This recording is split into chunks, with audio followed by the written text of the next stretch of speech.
Know today. Ask a question or visit SearchGo to find answers now. Chevys, Caddies, gone electric? What's GM's next move? CEO Mary Barra joins David Weston for an exclusive interview Thursday on Balance of Power, live from Detroit. And the conversation continues Friday on Wall Street Week. Coverage begins Thursday at noon on Bloomberg Television and Radio.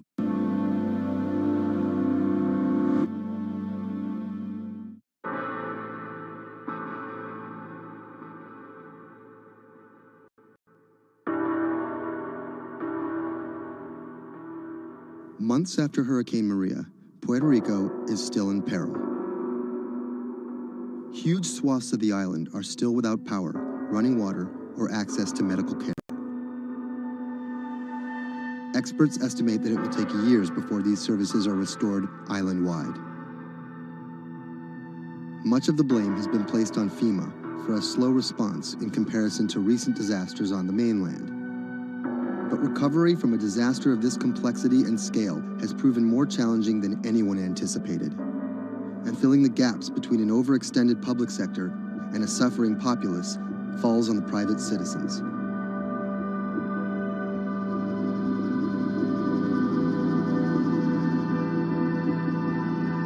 Robert Anderson is a Puerto Rico resident of 4 years. The eye of the storm came in south of El Yunque, swept up towards San Juan, and out to Arecibo. Everything on the right-hand side is what we call the dirty side of the storm. This isn't his first time in a disaster zone. With a military and telecom background, Anderson worked on repairing damaged cell phone towers in New Orleans after Hurricane Katrina. Some might be tempted to label him a disaster capitalist, seeking lucrative government contracts for his expertise. But as Anderson finds himself in the middle of a humanitarian crisis, he and his associates are developing a variety of pro bono recovery projects that target the island's hardest hit areas. I see two Puerto Ricos. We're here in San Juan. They have telecommunications restored. They may or may not have power, but basic services are in place. They're able to get food. They're able to buy things. They're surviving. And when you look outside of the San Juan area, you can go 15 minutes from here and find areas that are devastated. I'm working on the devastated side. Today, he's put together a boots-on-the-ground mission to provide medical care to some of the island's most isolated and vulnerable residents.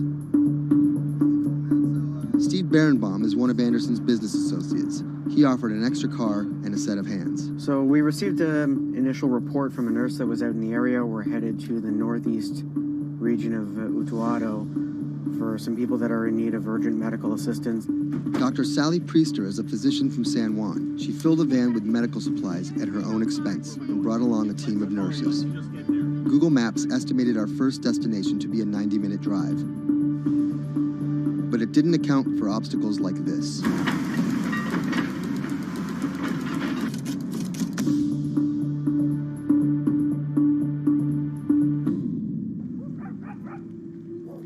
Our first stop was the home of an 82-year-old blind Vietnam veteran. His roof was blown off by the storm, and he's been living alone in a back shed for nearly 2 months. His cane actually got broken in the storm, so he's limited mobility. He has a number of medical ailments. Dr. Priester's having a look at him.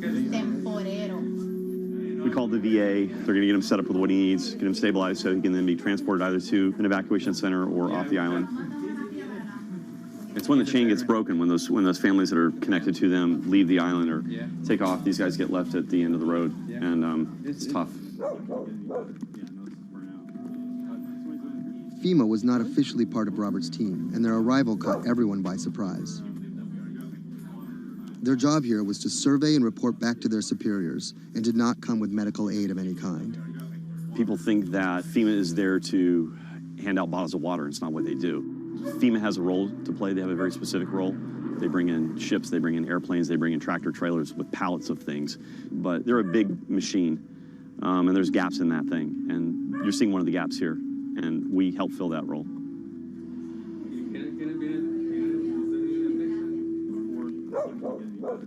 These guys are in a bad situation before, and now they're struggling for real basic things. One of the risks that you run is people going from fear to hopelessness.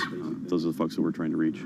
And how are they reached? How are they even found? Word of mouth, mostly. And what's your role in all this? Ghost in the machine. I'm lucky enough to be able to communicate with folks in FEMA, the state of Puerto Rico. For a ghost, Robert makes his presence well known. Not only was he the de facto leader of the mission, now with FEMA in tow, he created his own maps to survey storm damage. So we're right here. And delivered them to FEMA HQ free of charge. I have pretty good reach. Perhaps that's how he managed to earn himself a coveted FEMA badge without actually working for them. And it's these relationships that allow him to operate more efficiently than an NGO or a government agency. We're able to resolve problems at a different level. Our next stop was on a mountaintop, a family of 11 struggling to care for their special needs brother in what was left of their house.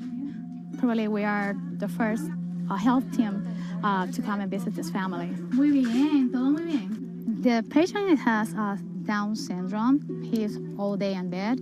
The difficulty with this is the patient cannot be alone. The most important thing is that you need to take care of the chronic disease besides disability, because they have been not going to a doctor, and no doctor has come in here yet. So we need a refill of this medication. After maybe 54 days, it's not getting better.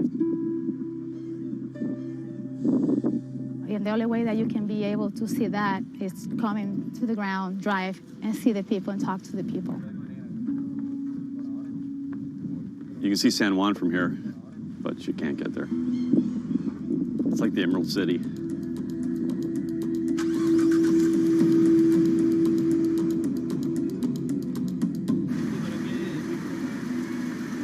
On this stop, we caught word that a man living alone at the edge of the jungle was in need of care. So we decided to take a little detour, come up here and check out and see what's going on. One of the challenges is to find those people that are at the end of these roads that need help.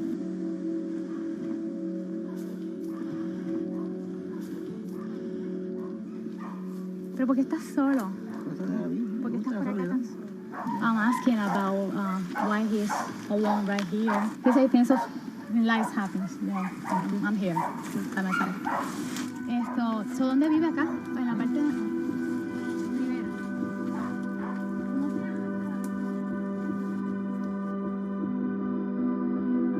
This is not a job. To do this, you need to have passion for what you can do. You're not going to get paid. It's said in disaster response and emergency response that the real first responders are your neighbors.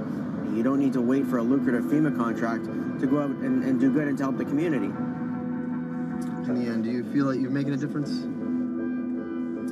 The lives you touch and people that you can affect, I don't really think about it in those terms. But why do you do it? It helps me sleep at night. I think it's as much for the people that are going out to help and do things as it is for the people that you affect. Whether out of altruism, or the lure of a paid gig, or some mixture of the two, Anderson hopes to stay here to help shape Puerto Rico's future. Puerto Rico's essentially been a colony for 400 years. It was treated poorly by the Spanish. It was not treated well by the United States when they first got here. Puerto Rico can continue in the way that it's always been, or Puerto Rico can rebuild itself like nothing that's ever been. And we have to do everything we can to make that real. That's the bottom line.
When I met him first online, I found him to be really sweet.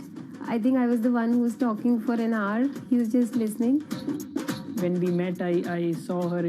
She was beautiful, intelligent, and kind, which was, something that I was looking for.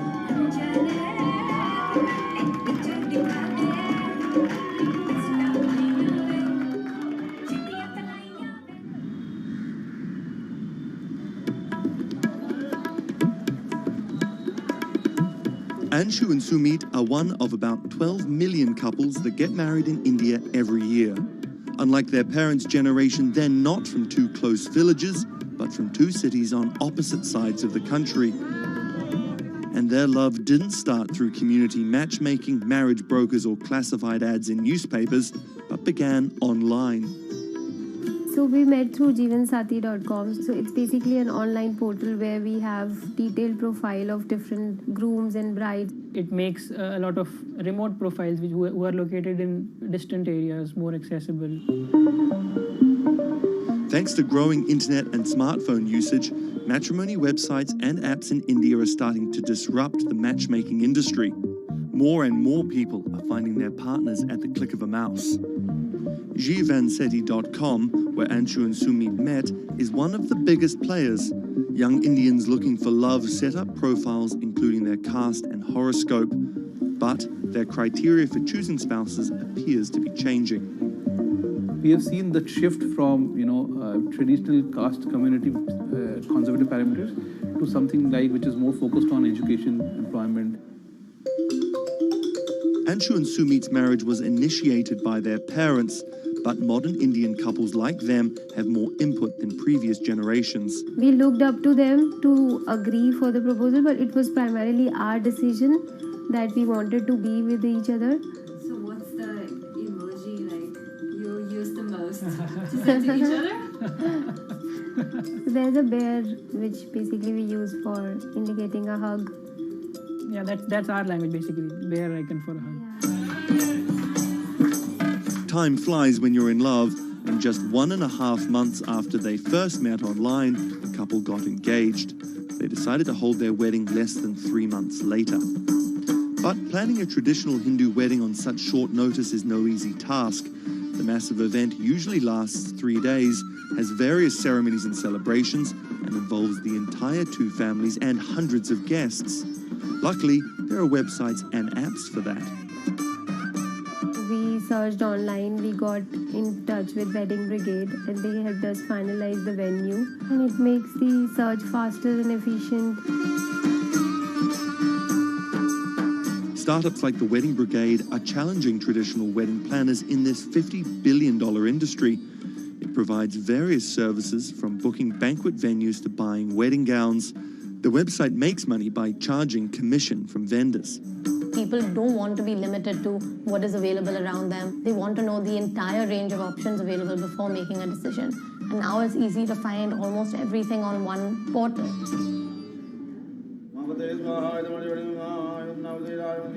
Anshu and Sumit are officially married in a ritual that has gone on for thousands of years, but their love started in a very new way. Technologies might be changing the way couples meet, date, and get married in India, but they're definitely not changing everything. The technology was only the first level help that we could get to find each other. Everything else was very humanly and emotions and feelings based.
Massachusetts Senator Elizabeth Warren has become a symbol of everything the Republican Party stands against. Everyone gets a right to basic health care. We need strong oversight of these banks. A legal scholar and a consumer advocate turned politician, Warren has branded herself as a champion of the working class and made a career out of standing up to big business. While rumors of a 2020 presidency bid remain just that, I'm not running for president. her Senate seat is up for re-election in 2018, and Republicans are already pumping millions into super PACs to defeat her. This is the story of how a law professor and politician came to be seen as the biggest threat to Republican values and the greatest hope for progressive America. Elizabeth Warren was born Elizabeth Ann Herron, the youngest of 3 siblings, on June 22, 1949 in Oklahoma City to middle-class parents. After waiting tables to help her family pay the bills, Warren became a star on the high school debate team. She landed a scholarship to George Washington University at the age of 16, but 2 years later dropped out to marry her high school sweetheart, Jim Warren. By 1980, Warren was a mother of 2, divorced and remarried, had earned a bachelor's degree from the University of Houston, a juris degree from Rutgers, and practicing law in New Jersey. Warren then went on to become an influential law professor, teaching, lecturing, and publishing highly cited work on bankruptcy and commercial law at 7 universities around the country, eventually settling at Harvard Law School. But Warren wasn't always a liberal lion. Elizabeth Warren used to be a Republican, actually. That's Stephen Dennis. I'm a Senate reporter for Bloomberg. Around the time that Elizabeth Warren switched parties, she became a fierce opponent of a Republican drive to make it much harder to file for bankruptcy. She fought that for a decade. It ended up passing anyways. While her efforts ultimately failed, her warning calls were heard in 2008.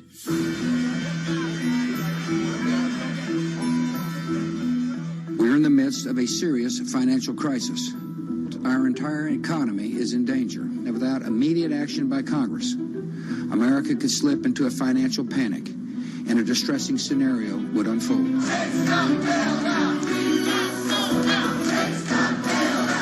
Professor Warren was tapped to help with oversight in the government bailout. She would excoriate bankers and their bonuses and their practices. Why should the U.S. taxpayer alone carry city?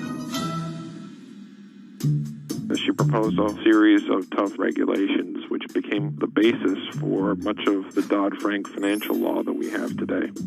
That sort of catapulted her to national stardom, particularly among the progressive left.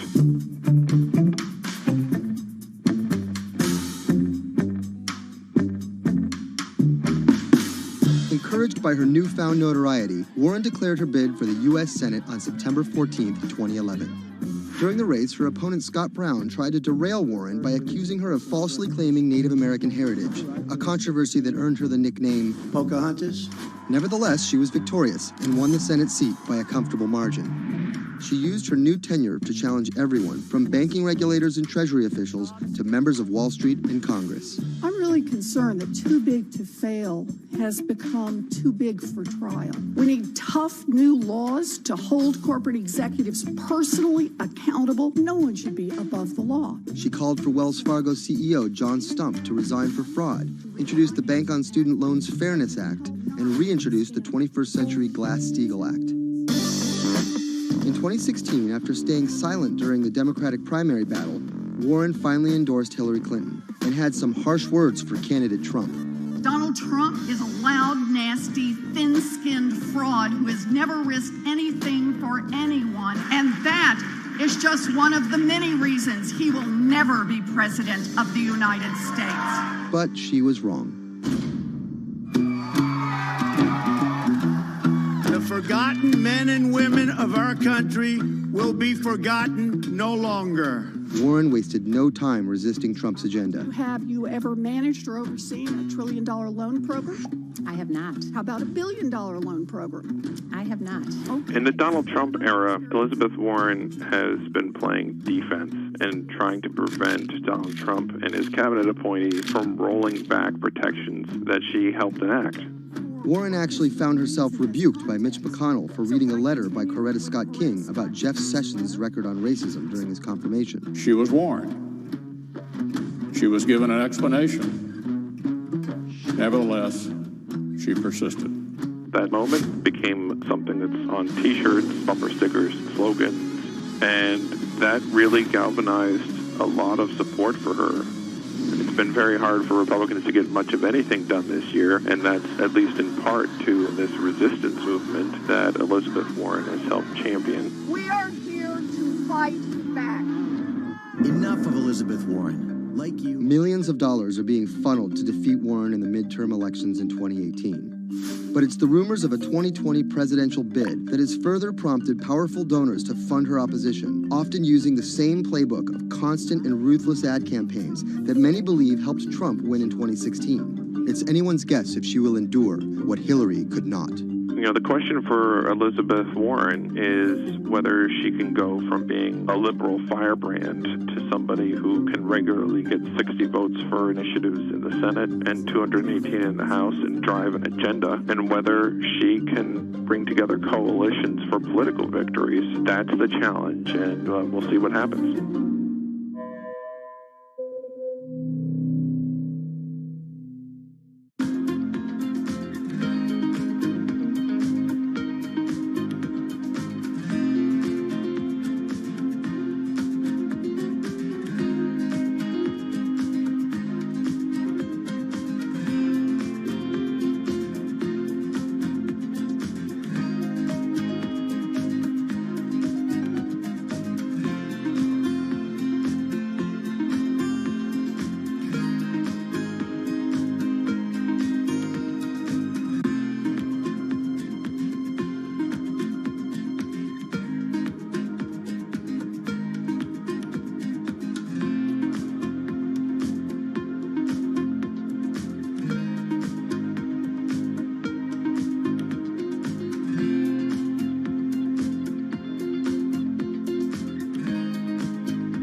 Sadiq Khan, the mayor of London, has made some powerful opponents. He doesn't know me, never met me, doesn't know what I'm all about. I think they're very rude statements, and frankly, tell him I will remember those statements. My message to Donald Trump and his team is that, your views of Islam are ignorant. He's the first Muslim mayor of a major Western capital and proud of it.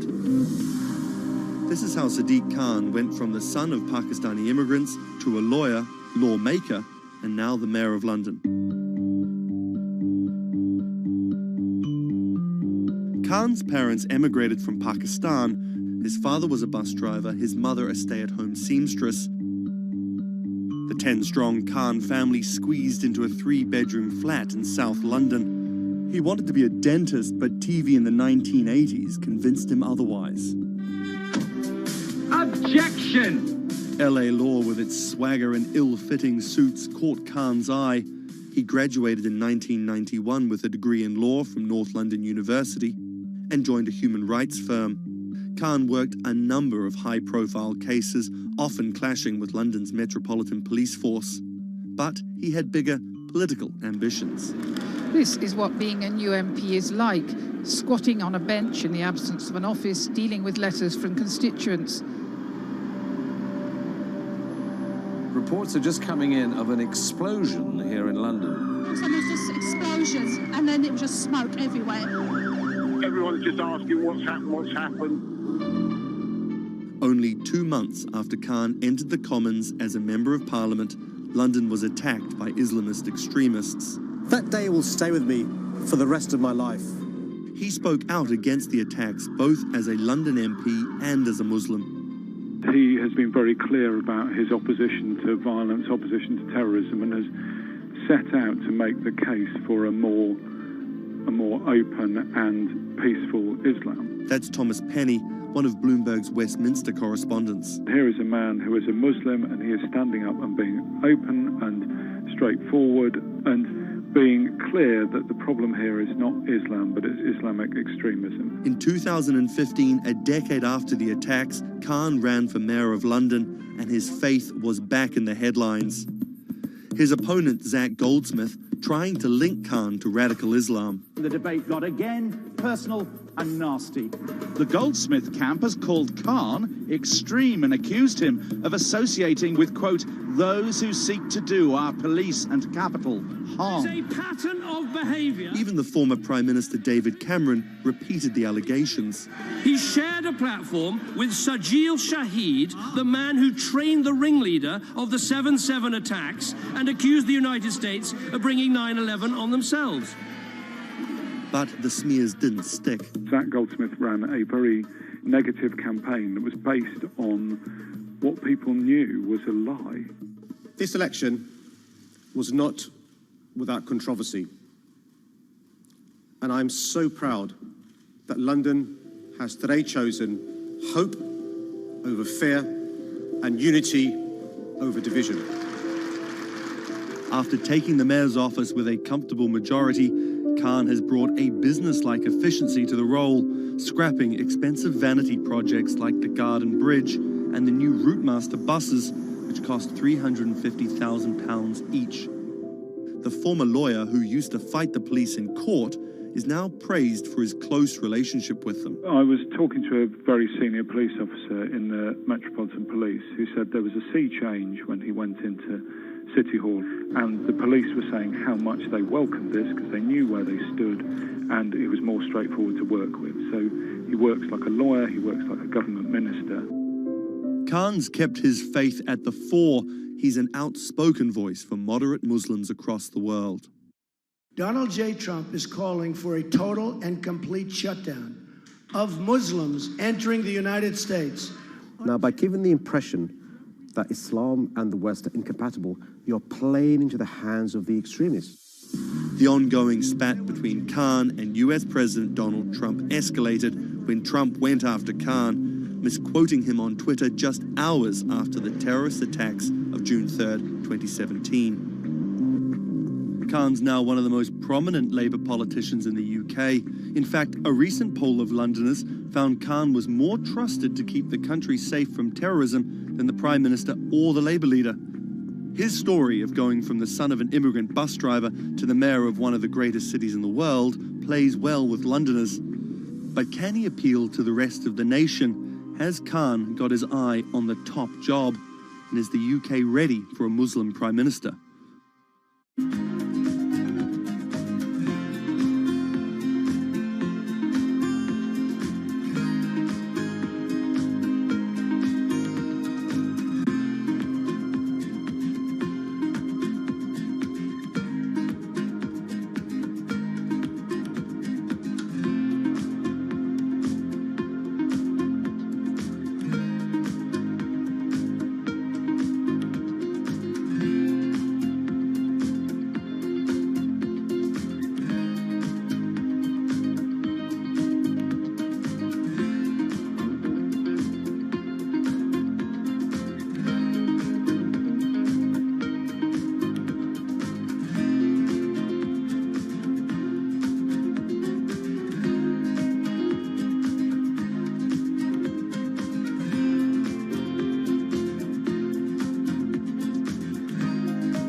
What does it take to change the world?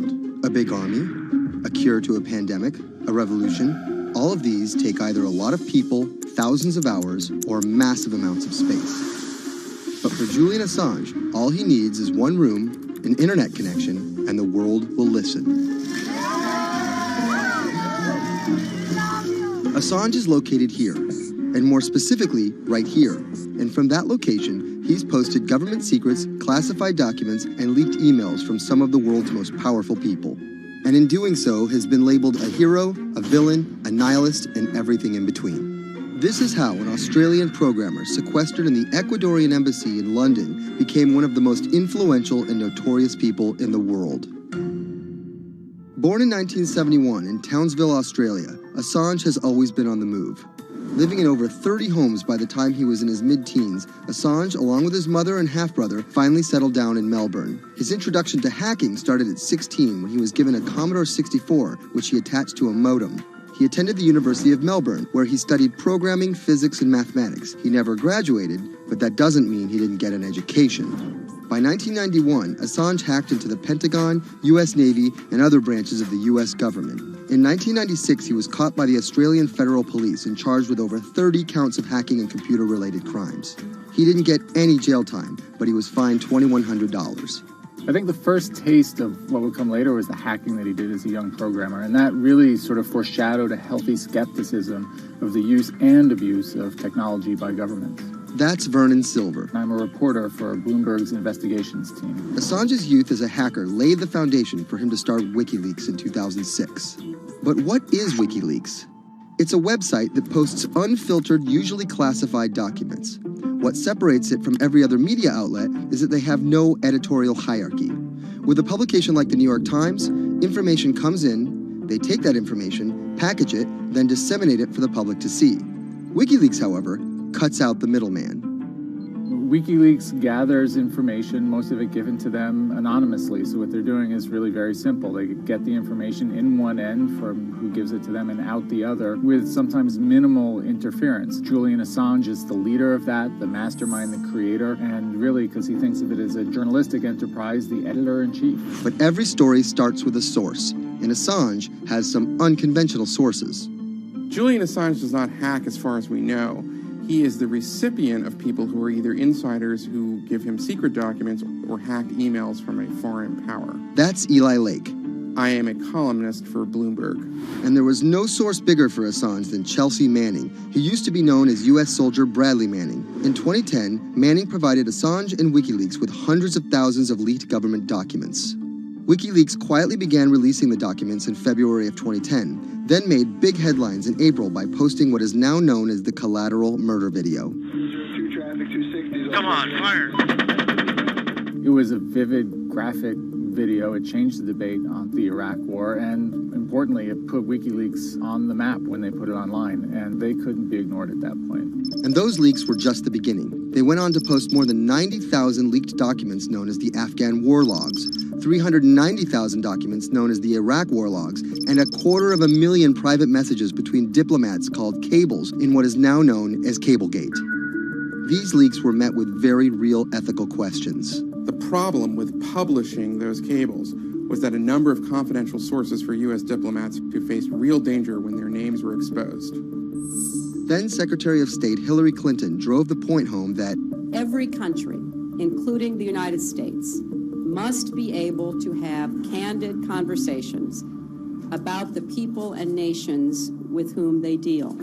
Shortly after Cablegate, the Swedish government issued an arrest warrant for Assange on allegations of rape and molestation. He claimed the allegations were fabricated to get him extradited to the United States, a claim the U.S. government denied. Either way, Assange's next move was to seek refuge in the Ecuadorian embassy, which really was the beginning of the new chapter in his life and what we're dealing with now, which is him being stuck in London. What was supposed to be an office in an embassy is now Assange's self-imposed prison to this very day. But that doesn't mean he's slowed down. Since being trapped in the embassy, WikiLeaks has released files about Guantanamo Bay prisoners, Syrian political figures, and the draft to the Trans-Pacific Partnership. And then came the 2016 U.S. election. Thousands of leaked emails showed Democratic Party officials possibly plotting against Bernie Sanders in his race against Hillary Clinton. Over the course of 68 days, WikiLeaks released 20,000 confidential Democratic National Committee emails. In terms of the presidential race, if you look right here, when Assange released the first batch of emails, Trump actually takes his first lead against Clinton. I think we've had enough of the Clintons in all fairness. Once WikiLeaks started exposing secrets of the Democratic Party, Julian Assange became a hero to many on the right. Public opinion kind of flip-flopped. WikiLeaks! From the emails, we now know Hillary Clinton's campaign manager makes risotto, and also how the DNC squashed Bernie Sanders' campaign. One thing we don't know is who gave Assange the stolen emails in the first place. Many leading Democrats say they suspect it was the Russians. They released an analysis from a private cybersecurity firm that had said it was the Russians. But Assange claims our source is not the Russian government, and it is not a state party. So this is where we stand today. The public still doesn't know who provided the emails to WikiLeaks. Meanwhile, Assange is still running WikiLeaks and still releasing documents. In March 2017, he started publishing documents from the CIA's Center for Cyber Intelligence called Vault 7. The CIA, the agency charged with finding and keeping our top secrets, can't keep its own secrets. As long as Assange has a connection to the world, no government secret will be too far from exposure. Julian Assange is still in the embassy. Maybe he'll leave, maybe he won't. Kind of regardless, his work has been done. He's changed the way people think about their governments, about their own secrets, about their own hackability, and really the world has changed because of him.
When it debuted, the 4G wireless we have today allowed people for the first time to hit the road and explore unknown places with only a smartphone for directions. When 5G arrives, it could enable driverless cars to take us there as well. 5G stands for 5th generation mobile networks or wireless systems. It's insanely fast and can accommodate a lot more connected devices. But the reason it's being called revolutionary is because 5G will allow connected devices to speak to each other as well as people. Right now we're living in a world where really it's a one-way experience. That's Bloomberg tech reporter Ian King. The network talks to your phone, you look at your phone and access data, then you send something back to the network. What we're being told about 5G is that really for the first time we're going to see machines communicating with each other over mobile networks in a meaningful way. 5G could end up being 100 times faster than what we have now, with speeds that could reach 20 gigabits per second. In plain English, that means downloading a full-length HD movie in seconds. 5G will also increase total bandwidth, which we will need in order to accommodate the growing Internet of Things. We're talking about the class of devices like internet-connected refrigerators, thermostats, dog collars, but 5G will enable many, many more. Things like your utility network, factories, where machines are just sat there not connected at all. Suddenly they're all going to be connected. Suddenly we're going to be able to have real-time monitoring. Other things like cars, like utility poles, like your light, the light poles. But perhaps the biggest advance will be a huge reduction in communication lag time, known as latency. A network of driverless cars will need the speed of 5G to ping each other multiple times per second to avoid collisions. Near instantaneous data transfers could allow doctors to perform surgery remotely with a robotic scalpel. So how will all this work? First, you need to improve network density. And that's just a fancy word for saying you put more towers out there. What we're being told is that's not actually the case with 5G. The idea is 5G will not only use the existing mobile spectrum, but also tap into higher frequencies called millimeter waves. Millimeter waves can carry more data, but only travel short distances. This may mean you'll see a lot more of these base stations around town. And the new towers may have as many as 100 antenna ports, compared to about a dozen on 4G cell towers. So when will we get 5G? Getting 5G ready is expected to cost providers $275 billion over 7 years in the US alone. Look for the first 5G service to pop up in big cities sometime in 2019.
People think of Vladimir Putin, they think of capital P, power.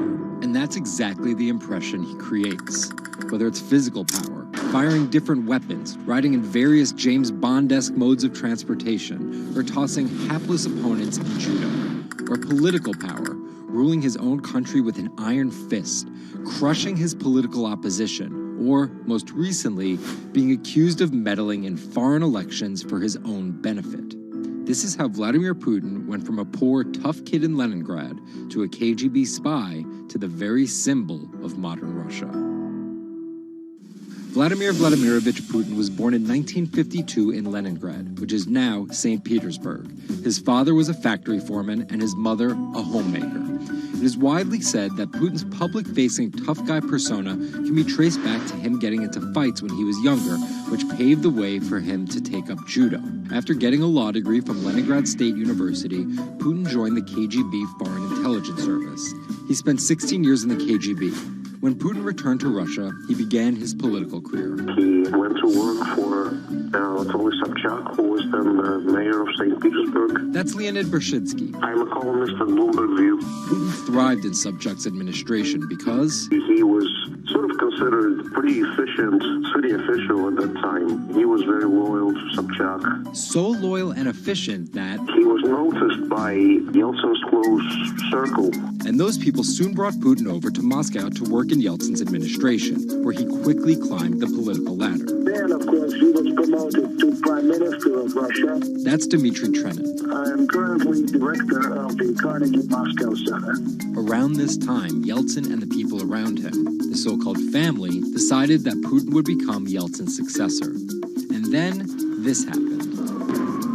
The apartment bombings were carried out in 3 Russian cities, killing 293 people and injuring more than 1,000. Putin immediately accused Chechen separatists for the bombings and followed it up with action. He was credited with having a very successful military campaign against the terrorists. And it worked. After that, he became an heir apparent in the eyes of the Russian people. 3 months later, Yeltsin resigned. And on his way out, a famous exchange. He was getting into the car in the Kremlin, and the last words that he addressed to Putin before getting into his car was, "Take good care of Russia." So Putin took over as president, and 3 months after that, won his first election. But just because Putin won the presidency, that didn't mean he had all the power. This is Michael McFall. I was U.S. ambassador from 2012 to 2014. In the 1990s, there was a fire sale of all the things worth owning in Russia, and certain people, the oligarchs, did better than others in that fire sale, sometimes called privatization, and those people tended to be well connected with the Yeltsin regime, and they weren't Putin's friends. But they probably miscalculated, thinking that they could easily find a way to influence him. It became impossible almost from the start. From that very moment, there was warfare between him and the oligarchs. That's when Putin gave the oligarchs a choice. Putin's way? Some of those people from the 90s managed to figure out a new way of dealing with Putin and have survived. Or prison. Others could not find common vision, and so they lost their assets. Khodorkovsky once was Russia's richest person, worth $15 billion, but he ran afoul of President Vladimir Putin and spent a decade in prison. With domestic power consolidated, Putin focused on restoring Russia's global influence. Putin is the guy who believes in the expansionist Russian state. Georgia and Ukraine and all the other Soviet republics that split off when the Soviet Union fell apart, he still believes that they're traditional Russian satellites. A lot of his strategy is about keeping them in the orbit. That Yeltsin line, take good care of Russia, that's how he understands it. And he used annexation and invasion, as well as oil, gas, and trade to keep former Soviet republics in Russia's orbit.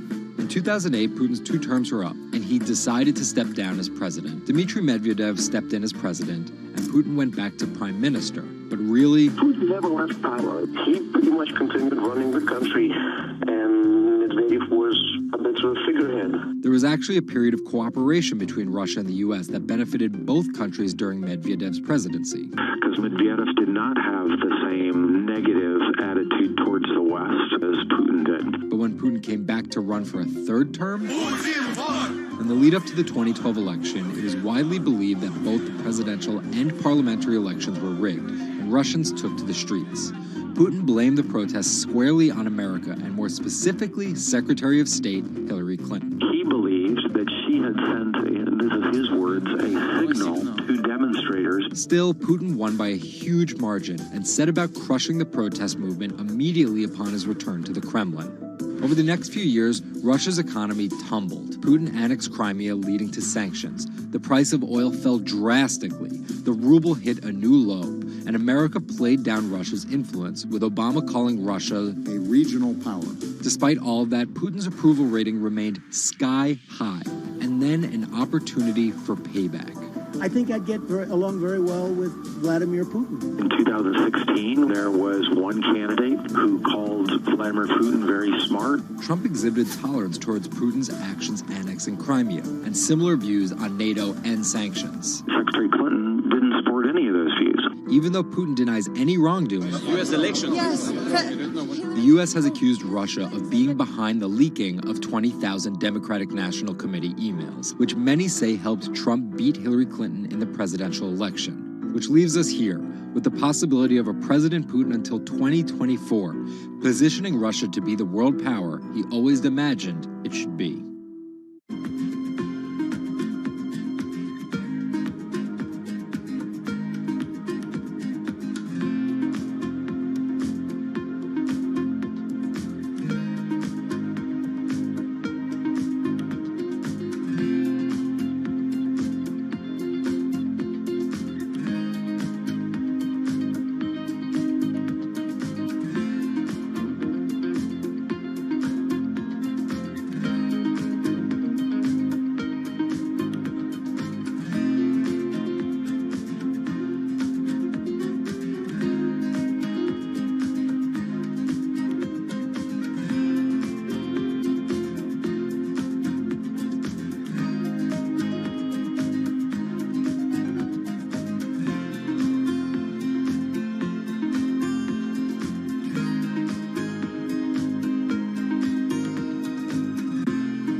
Jack Ma is Asia's richest man and most recognizable business tycoon. He's the chairman of Alibaba, China's e-commerce giant and one of the 10 largest companies in the world.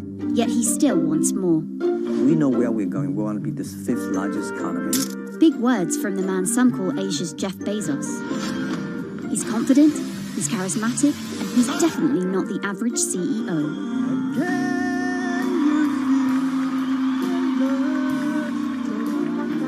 This is how a poor school teacher went from the classroom to being one of the most influential multi-billionaires in the world.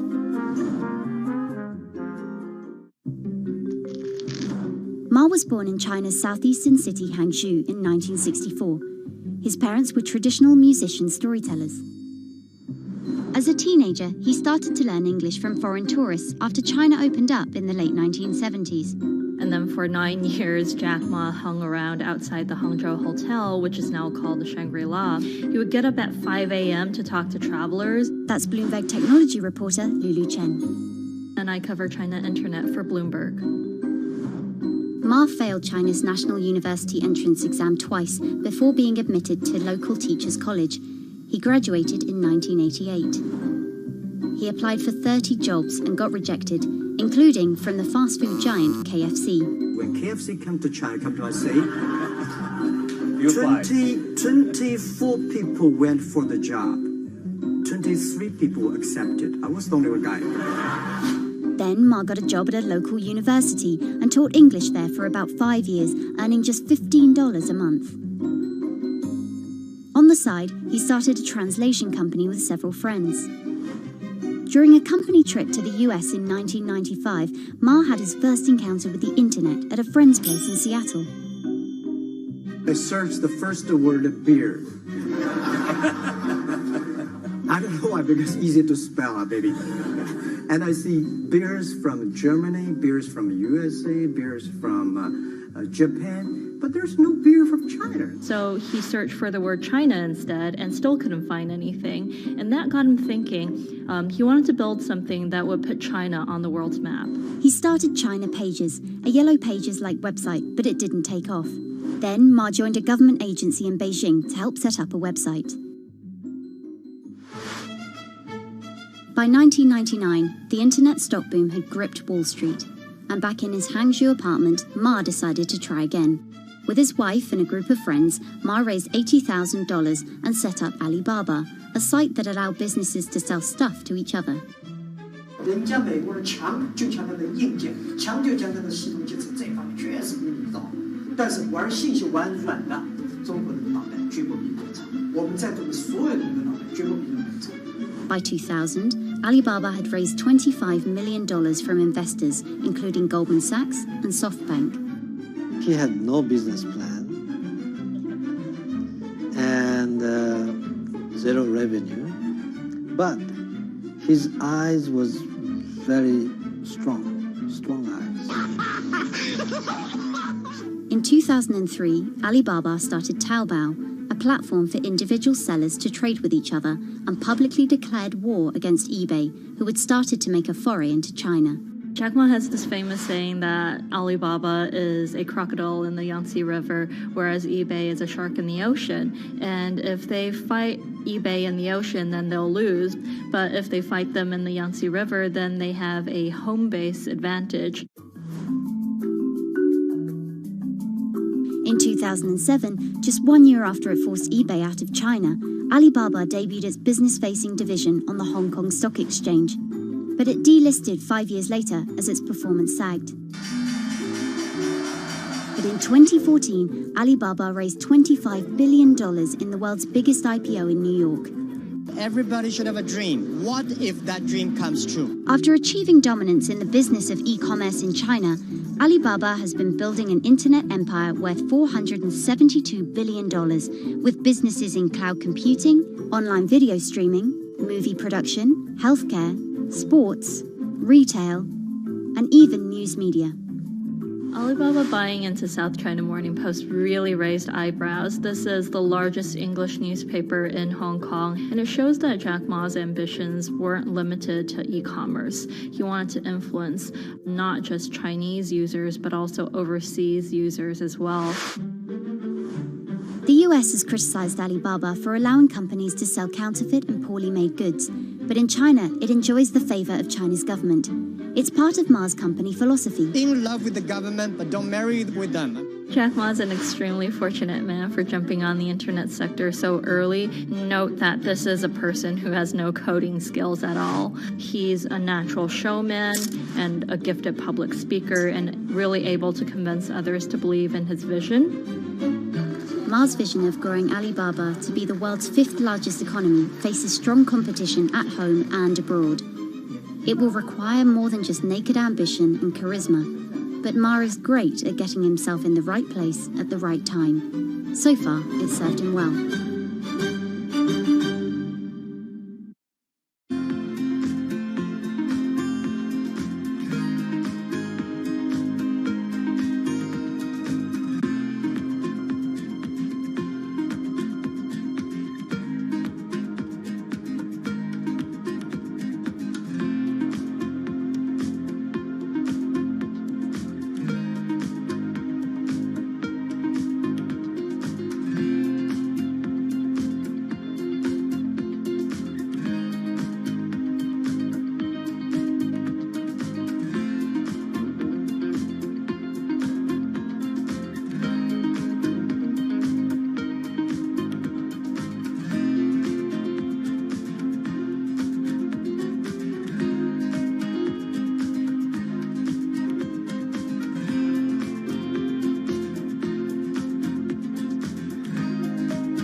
Peter Thiel is a walking contradiction.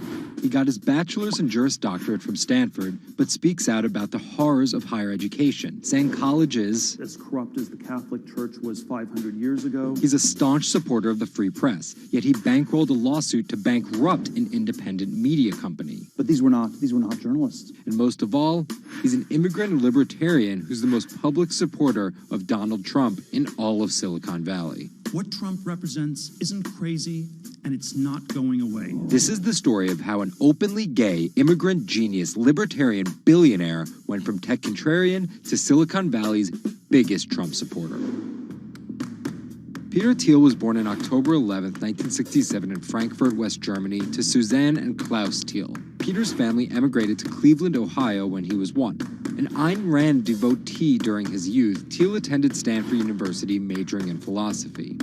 His Stanford experience shaped a really big part of who he decided to surround himself with. That's Lizette Chapman. And I cover technology and venture capital here at Bloomberg. He and his Stanford friends made their first big splash in tech with PayPal. After selling to eBay for $1.5 billion, they would become known as the PayPal Mafia for each incredible success after PayPal. For Thiel, that began with an early, modest $500,000 investment in Facebook. And in VC speak, early means big risk, but also big reward. He turned that initial $500,000 investment into more than $1 billion in cash. But Thiel was just getting started with Facebook, and he went on to make a whole bunch of wildly successful investments. From SpaceX to Airbnb to one of the largest, most powerful companies in the United States, if not the world, and of course that's Palantir. The incredibly controversial secretive data mining startup he founded with his colleagues from PayPal. It connects data silos and then allows non-technical people to search that information for patterns. Data like financial information, feeds from video cameras, biometric details, passport information, flight manifest. Palantir doesn't talk much about how they collect this data, who has access to it, or what they do with it. But they have contracts with the Department of Homeland Security and the CIA and the Department of Justice and the Securities and Exchange Commission and several other federal agencies. It's the richest company you've never heard of, valued at $20 billion. But there are plenty of obscenely wealthy people in Silicon Valley. What makes him different... He's a complex ball of multiple contradictions. Take college, for example. Even though college was extremely important for Thiel, there's something called the Thiel Fellowship. In exchange for dropping out and a promise not to pursue college, Thiel would give them $100,000 each. You basically tell people that if you get a diploma, you're saved. Otherwise you go to hell. You go to Yale or you go to jail. Also, his relationship with the press. Here's another contradiction. He's donated to free press initiatives, including the Committee to Protect Journalists. But he also secretly spent tens of millions of dollars bankrolling a lawsuit filed by Hulk Hogan over the publication of a sex tape and bankrupting the independently run Gawker Media. Why did he do this? Because in 2007, one of Gawker Media's blogs, ValueAg, outed him as gay. And with the lawsuit, he found an opportunity to get back at them by funding the lawsuit that Hulk Hogan was able to bring then, but he wouldn't have been able to do that without Thiel's money. And finally, Thiel's biggest contradiction, his endorsement of Donald Trump. When he was asked about his support for Trump, he was surprised at the outrage that came with it from many of his colleagues in Silicon Valley. He didn't want more of the establishment. No matter how crazy this election seems, it is less crazy than the condition of our country.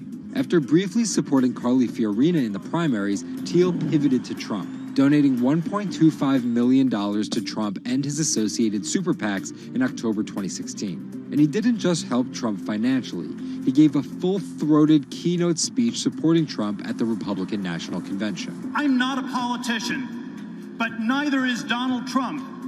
He is a builder, and it's time to rebuild America. And when Trump was finally elected, Thiel was given the reins to an enormous amount of power. And I want to thank you, man. You have a very special guy. He was named the transitional advisor. And in that role, he did a lot of interviewing and a lot of vetting to fill hundreds of cabinet positions and different jobs within the administration. But it turns out, Thiel's support isn't unconditional. Talking to people who spend time with him, I have also heard that he is no longer a great supporter of Trump. It was reported that Thiel was unhappy with the direction of Trump's presidency. Ever since, he's been mum, making no public appearances, no statements, and staying out of the spotlight altogether. Although there have been suggestions that Trump could tap Thiel for a top intelligence post or ambassadorship, there's no indication he'd accept. He's described his relationship with politics as schizophrenic. He gets really involved, and then he runs away as fast as possible. Whether Thiel takes a new position or simply continues as a board director at Facebook and Palantir, at just 50 years old, he's primed to wield some serious influence in technology and politics for decades to come.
2016 was again the hottest year on record, and the previous 17 years have seen our 16 most scorching. Scientists overwhelmingly agree. Global warming is the culprit. And it's just getting started. Ice caps, extreme weather, wildfires, droughts, and the hits keep coming. What are we doing about it? In 2015, the world took its boldest step yet to stem climate change with a historic accord in Paris. But now comes the hard part. Nations must change energy policies and invest huge amounts of money, and they will likely do it without the United States. President Donald Trump announced on June 1st that the U.S. would withdraw from the accord. The reality is that withdrawing is in America's economic interest and won't matter much to the climate. Here's the situation. Decades in the making, the Paris Agreement united the U.S., China, and more than 190 other nations in a push to limit fossil fuel pollution. The UN-sponsored plan secured pledges to cut greenhouse gases, the emissions that trap heat in the Earth's atmosphere, in an effort to avoid the rising seas and other environmental disasters that climate models predict. But even if all pledges are met, the globe is expected to warm by as much as 3.4 degrees Celsius this century, more than the UN target of well below 2 degrees. Meeting the Paris Agreement means that governments will have to offer more incentives for clean energy, scale back support for fossil fuels, make emissions more costly, and reduce deforestation. It's estimated that the deal will require $13.5 trillion of spending through 2030. Here's the argument. Unlike past climate pacts such as the Kyoto Protocol, each country set its own Paris targets and then promised to revisit and improve them. The U.S. was primed to play a lead role in climate change, but Trump's energy independence executive order reverses Obama-era rules and directives put in place to combat climate change, and expands production of coal, the dirtiest fossil fuel. The resulting policies threaten the global fight against climate change. Without the U.S. commitment to emissions reduction, other countries may join it in abandoning the Paris Agreement. This could make it almost impossible and even more expensive down the line to stop climate change. Optimists argue that the shift to a lower carbon future is already underway. Businesses, cities, and U.S. states, such as California, are already investing in wind and solar and taking other steps to make it work. I've actually been called an environmentalist, if you can believe that.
There's an inherent attraction to light and being human. And I think on a very deep psychological level, light is this way in which we experience the energy surrounding us in a very personal manner. My name is Matt Dilling. I'm the founder of Light Bright Neon Studio, and we manufacture, produce, and restore neon works of art and design.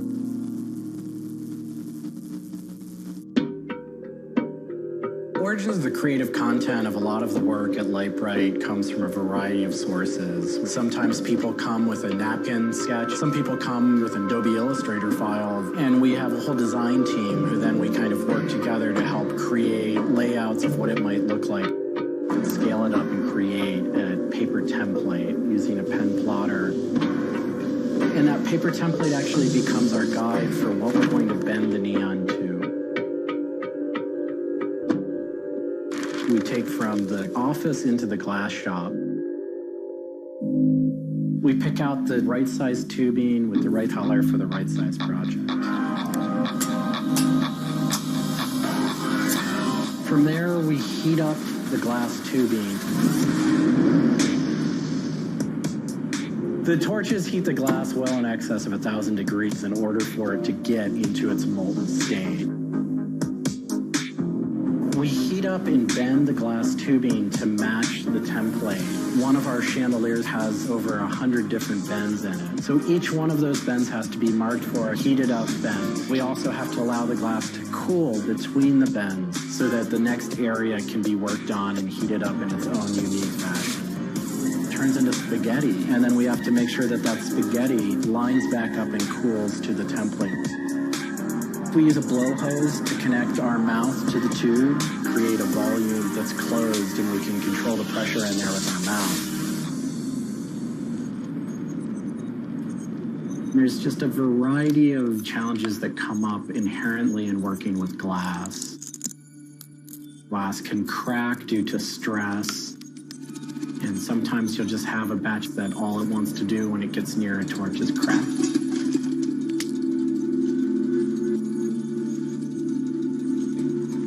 After we've bent various components, we have to go in using the crossfire or the hand torch and actually weld all of those pieces together. The last step on that is then to weld on electrodes onto either end. Each one of those steps is very, very specific. I draw inspiration from so many different experiences. It's hard to come up with one thing that's particular, but one of the ways that I really am able to connect with the creative is to float. Floating is a similar experience to meditation, to psychedelics. Going into a blackened room and laying out in a body of water and salt that's heated to your body temperature, and it allows for all sort of external stimulation to fall away. And your internal world really begins to bubble up and manifest. You really get to experience a different relationship to your mind.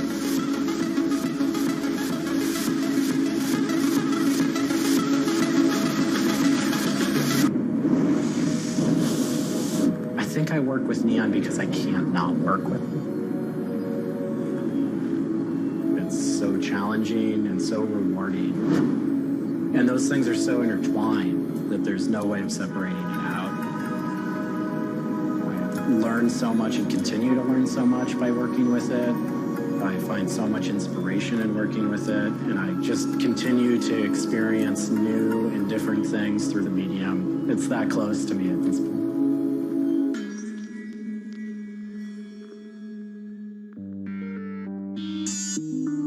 Once the neon tube is completed, we have to hook it up to our manifold for bombarding.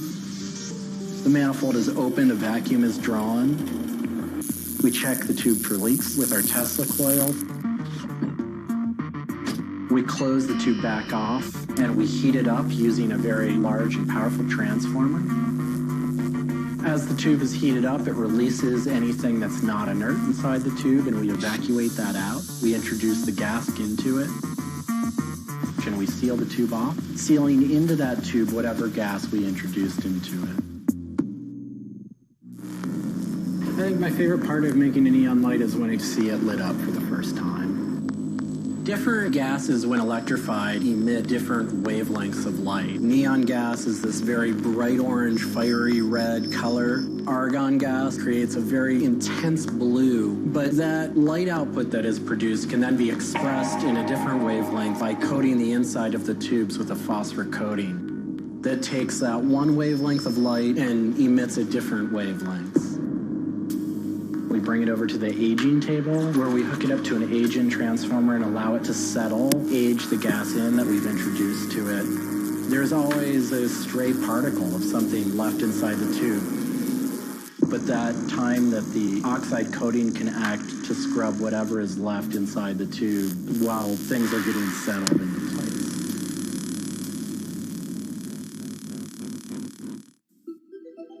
Once the tubes are aged in, we move on to our process of assembling two halves of the fixture together in a jig, gluing up the center of the fixture to its spindle. Once the adhesive dried, we would connect the wires from the fixture together into a transformer, and we turn on power and it lights up.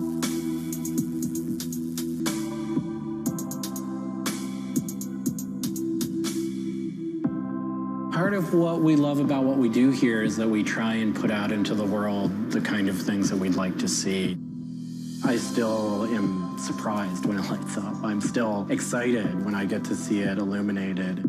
There's an ineffable quality to it. To me, is this insight into the inner workings of the universe. It literally is. It's a way of looking at what is surrounding us in the cosmos in a new light.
a bit like an addiction. You've got to make something. You have to do something.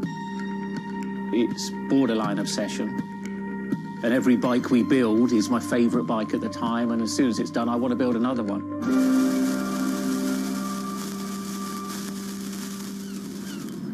Sven Cycles is something I've been thinking about ever since I started cycling in my late teens. We want bikes that ultimately you'll really enjoy riding.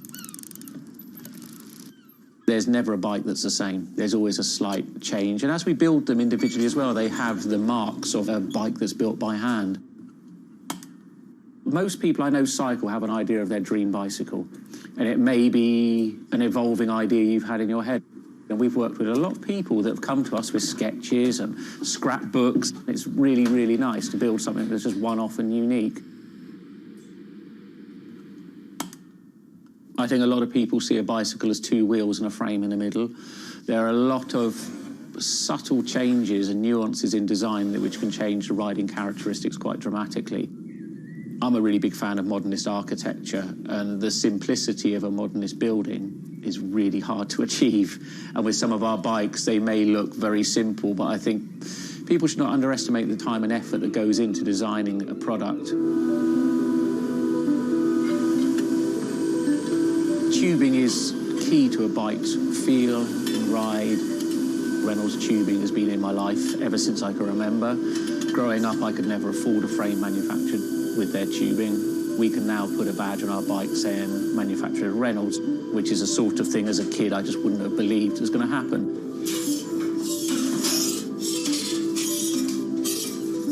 Every part of the bike has a specific tube. It's not universal. The first thing we do is get the tubes out, check they're correct, check the wall thicknesses, sand the edges, make sure it's all really clean, because if it's not clean, the tubes won't join together correctly. We build in steel because I still believe it's one of the best materials to use.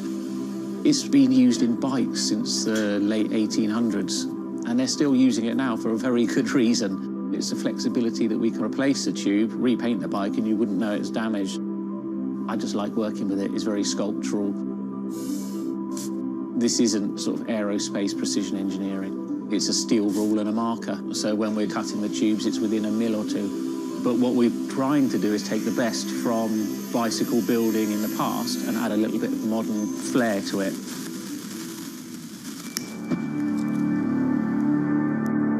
There's various techniques for building bicycles.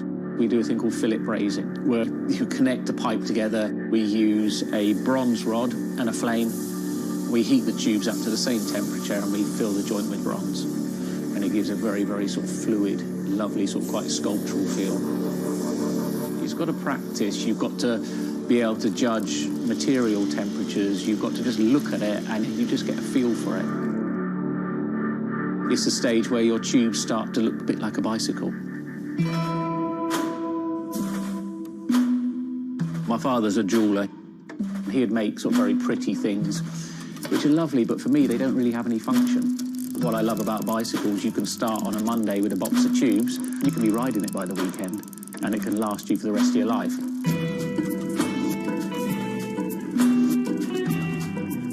Outside of the frame and forks, the other most important part is the wheels and tyres.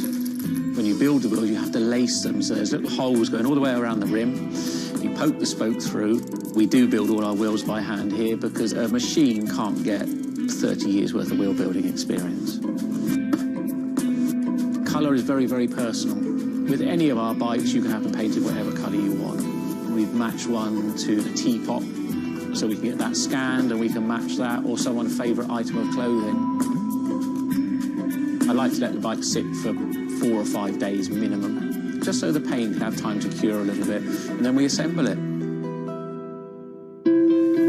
We get out all the new components, and it's a case of putting them together. Some bikes you can assemble in 3 hours, some will take 3 days. And we've built bikes that cost in the £10,000 plus mark. Some people, they're saving up and this is their bike and they're going to own it for the rest of their lives. So we just want to make sure they get the right thing.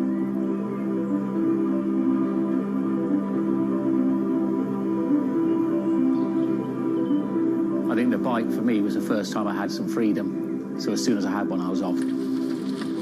lot of people still get that thrill as when they were a kid blasting down a hill, wind going through their hair. It's fun. Everyone has their favourite jacket or something that just makes them feel good. If you've got a bike that fits well, you actually feel part of it. Building bicycles as a creative outlet is fantastic. It's not something you do because you're going to get a big paycheck at the end of the day. You do it something you have a passion for it.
If you ever saw a wooden surfboard, it was probably hanging in somebody's house or underneath the deck.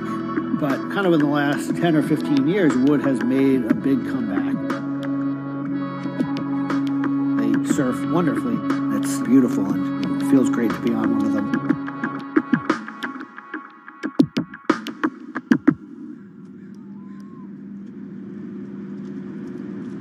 I always had a love for wood and kind of passionate about things that went in the water.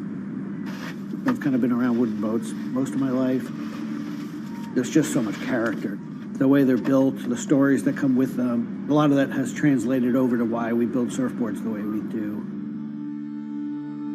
When we first started thinking about building surfboards, wood was the natural material we chose. They have a very high strength to weight ratio. Wooden surfboards have the longest history of use in the surf world than any other material. People have been surfing wooden surfboards since kind of the first documented history of people riding waves. The board starts in CAD, where we take a 3D model, break down the shape, and kind of create frames and templates and all the inner parts of the board that we get cut on a CNC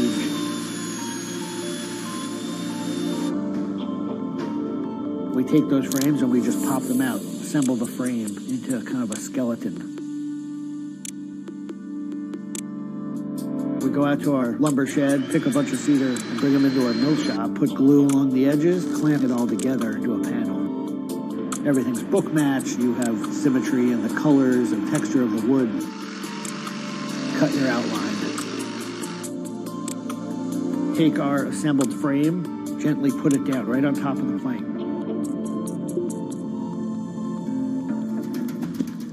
Once that foundation is started, you're basically building up the three-dimensional shape, the outside part of the board, using lots of strips that kind of interlock and fit together.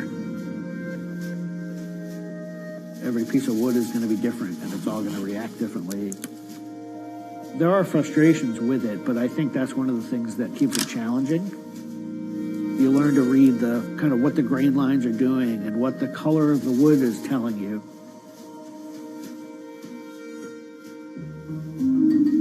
Once those rails are cleaned up, we put our top planks on. It's a little bit like putting a lid on a box. It's like, this is it. Whatever's inside that board is staying inside that board. And by tensioning some rope, you can clamp the two together. It's like a time capsule.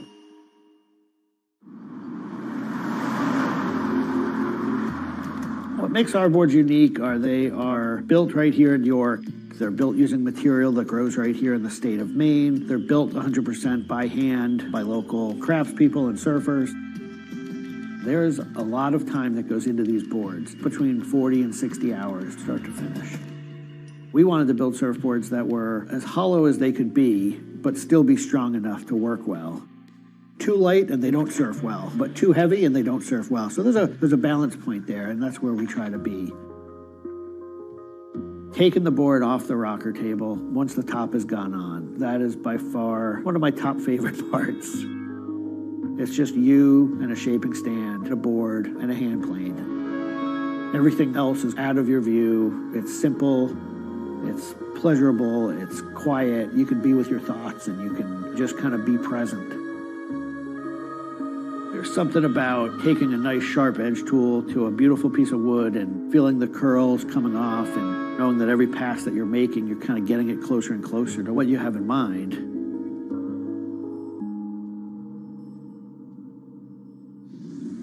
Once we've shaped it down and the board's looking like it's supposed to look like, it's time for it to go into the glassing room.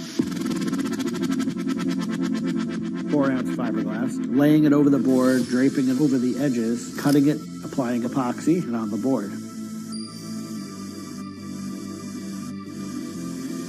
Once both sides are lamb coated, it's time to put in the hardware. Drill and router and install the fin box. And on the other side, we drill and put in the leash plug and a vent. There's a lot of air just naturally inside the board, and that air wants to expand and contract with temperature changes. And that vent has a little piece of Gore-Tex fabric in it, and it allows air to kind of breathe both ways, but it doesn't allow water to get in. Once all that hardware is put in, it goes back into the glassing room. We brush a nice, beautiful, thick coat of epoxy over the whole surface, and that we call a gloss coat. That's supposed to look beautiful and glossy and shiny and flawless. You get to see that board come to life. Whatever the colors in the wood, they really come out. It just makes it look like candy. You just want to touch it and run your hands down it, and it's just kind of the icing on the cake.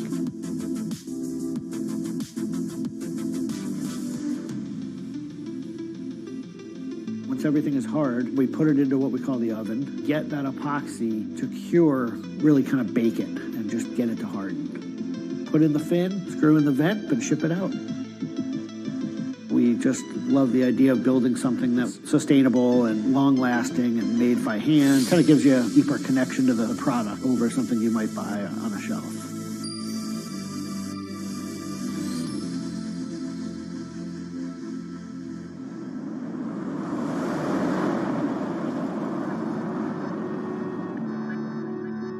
When a customer gets the board, they feel it. They 100% feel the amount of work and the amount of passion that went into the board. So I'm not really looking at hours and efficiency.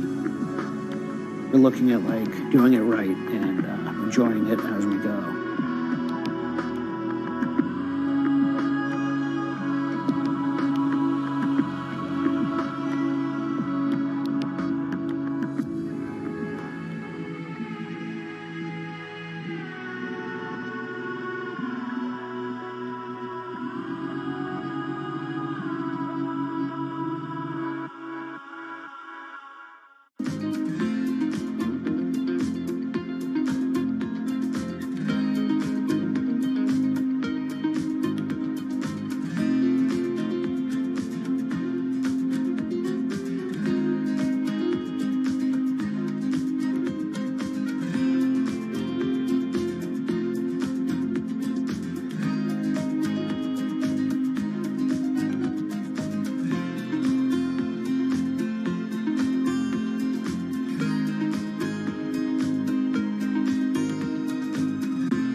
Ma Baoli, better known as Gang La, is one of the 4 grand marshals leading New York's Pride Parade this year. But in the country he comes from, being gay is still a social taboo. The CEO of a Beijing-based internet company is on a mission to improve the lives of millions of gay men in China. 对于每一个 LGBT 人群来说，即使这个国家不允许你跟同性爱人结婚，但是你仍然要勇敢地去选择你自己的生活，你仍然应该拥有幸福生活的权利。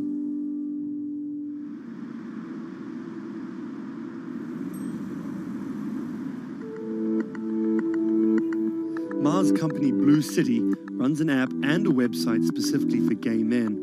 Blued is one of the biggest gay social networking apps in the world, with an estimated 30 million registered users. Unlike most other apps, Blued is more than just dating or hookups. 大家可以在我们这个软件里面找他自己的情感，然后可以阅读相关的内容，然后可以进行一些娱乐，比如玩游戏啊，比如看直播等等。Back in 2000, when Ma studied at a police school in northern China, he realized he didn't feel like everyone else.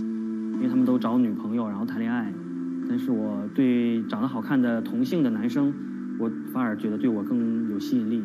所以那个时候我就到互联网上去找这样的一些资料，然后希望能够告诉我自己我到底是谁。互联网上所有的信息都是负面的，都是错的，就是说同性恋要电击疗法，要被治疗，然后要吃药等等。After visiting some foreign websites with different attitudes to homosexuality, Ma created his own site for a Chinese audience, encouraging people that 他们也是正常的，他们不用自卑，然后也不用自杀。Even though attitudes towards homosexuals are slowly changing in China, it's still a social stigma. The virtual world of Blued, where members can be open about their sexuality, is for most a striking contrast to their real lives. This is live streaming, a function added to Blued in late 2015, right as the internet craze was starting to take off in China. Many self-made stars like Jin make decent amounts of money by receiving audiences' virtual currencies and gifts. 我们不是彼此的初恋，初恋这种事儿多不靠谱啊。For Kyle and Klaus, a couple who have come out, live streaming on Blued means something different.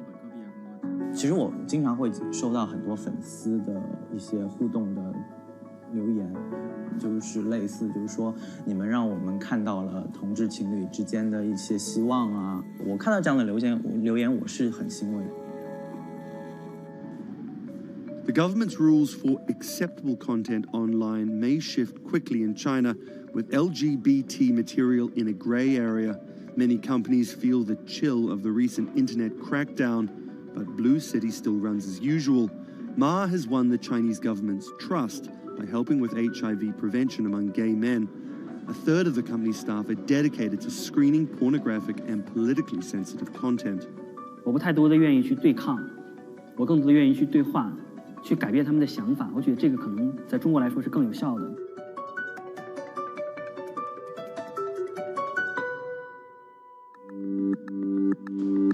In the past 5 years, Blue City has grown from a team of 7 people to a promising business with about 250 staff. Ma said the company earned over $15 million last year, mainly through advertising and selling virtual currencies to live streaming audiences. Now the company is expanding overseas. 我希望吧，通过我们的努力，Blue D 能够成为全球第一家在美国纳斯达克或者是纽交所上市的这样的同质互联网公司。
This is Rich Chiga. He's a Chinese rapper by way of Indonesia, and he's very popular on the internet. This is Joji. He's a Japanese-Australian singer, and he's also very popular on the internet. Plus, Joji invented the Harlem Shake meme. Let me say that again. This guy, Joji, in the blood bathtub, invented the Harlem Shake meme. But we'll come back to that. So Rich and Joji are both signed to 88 Rising, an entertainment company hoping to build a lasting global brand that will outlive singular moments of virality. They primarily create content combining Asian culture and hip-hop, a formula that apparently pleases the internet gods greatly. They've only been around for 18 months, but they're already putting up major label numbers. I think that we have an unprecedented collective of talent, a group of predominantly Asian artists, really making waves globally, which from an independent point of view as well. 88's founder, Sean Miyashiro, cut his teeth launching Vice's electronic music channel, Thump.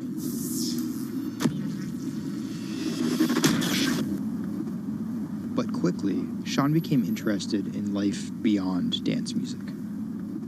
I knew that after launching a whole content platform that I have kind of the ability and the know-how to do it again, but for what was the question. So Sean moved to the Bronx to start over and figure it out. He couldn't afford an office space, so he worked out of his car at the top of a grimy parking garage. Everything kind of started here. If you look around, this is my environment. This is my serenity, really. 88 Rising was built here. Built on the grounds of LA Fitness, residence in a parking garage. I was living in the Bronx. I'm just damn, where the hell do I go? So I just come up here and I just kind of figure things out every single day. Being okay, what the hell is this thing? Coming here was kind of my own kind of private office, basically. To be honest, I would even go to the bathroom here. I would take pisses here, you know what I mean? It was, it's just too far to go back down there. When I need Wi-Fi, I'd spend a good part of the day at Dunkin' Donuts. Hi, how are you? Can I get a chicken snack wrap? Before 88 Rising officially launched, Sean caught a surprise break in the form of a Twitter friendship with a funny 16-year-old kid from Indonesia named Brian, who taught himself English by watching Rubik's Cube tutorial videos on YouTube. Seriously, that's true. I thought his Twitter was genius, from the future, just crazy, and just the shit that he was saying, the memes he was making. But I didn't know that he rapped or anything like that. I really didn't, and he came up with that stick 2 weeks later. 12 in the morning, pop shells for a living and baby gon' smell blood trail every minute, bro. Dat Stick was Brian's first ever attempt at making a rap song, and it immediately went viral. Everything was great about it, but the one thing that I noticed is the song was hard as hell. Just everything about it, man. Just it was menacing, bro. Soon after the video dropped, Brian signed with 88 Rising. I'll FaceTime with Rich. Sorry for calling you Rich Chiga on my phone, Rich. Brian, he gets super pissed off that he's saved in my phone as Rich Chiga. He's like, dude, am I not a human to you? What's good, bro? What's good, brother? How you doing? Doing great. Let's do the sound check. How was it? It was tight. So, Brian could definitely rap, but some viewers understandably took offense at a Chinese kid satirizing rap cliches and calling himself Rich Chiga. But if a group of well-known rappers saw the video and genuinely liked it, that could at least help validate Brian as a legit hip-hop artist. Plus, it could be really funny. It was just kind of an idea that I just had on the spot. Everything the rappers say is better and funnier and smarter and wittier. It's just more entertaining. We just edit it as tight as possible, put it up, and it really worked. Yo, this nigga got a pouch on and a Reebok pouch. This is the hardest nigga of all time. You said when you come for a trigger like me, that was dope. It's just lit, and I think people will take it as a joke at first, but it's like if he ran with that and kept doing more videos like that, it's just lit. You know, I'd never been to America before, and like all of a sudden, just like I see like all the rappers that I listen to just like reacting to my stuff, and I was like, what? How did this happen? The reaction video also went viral, and even led to a remix of Dat Stick featuring Wu-Tang's Ghostface. I'll get on that track. You know what I'm saying? Yeah. Really, on the remix? Yeah. Oh, you know him? And yeah, the remix went viral too. Brian has since acknowledged the misstep in his name and claims he may change it. But for the time being, he's still Rich Chigga to his fans. An ever-growing global audience, hungry for more releases from emerging talent around the world. I didn't know that it was gonna be this impactful and this important to people, and I'm very thankful and blessed that it has. And every day now that I wake up, it's like it's just like a new mission every day. A major part of that mission involves Joji. Remember the bloody bath guy? He's a former YouTube personality in the middle of a career transition. The sound of this song, Will He, it's like a trap song that you can like slow dance to. Awkward prom shit, you know what I mean? I used to do crazy episodic internet videos. It was going well, and one day it was me and a few friends just in a room. We were casually chilling, and then someone plays the song, and it's brand new at the time. I happened to have a lot of costumes laying around, so I told the other guys, I was like, get in these costumes and let's just dance to it, like who cares? We were like, okay, let's just go crazy at the drop. So that video goes up, I go to sleep, and the next morning, everyone's doing it, like next morning.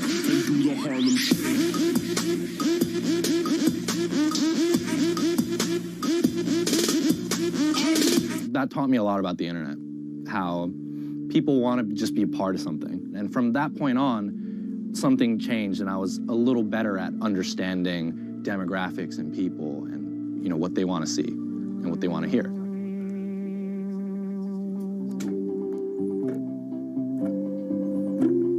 I was friends with a couple other artists who were affiliated with 88, and then I also started to realize that 88 is the bridge between Western and Asian entertainment, and I really wanted to be part of that.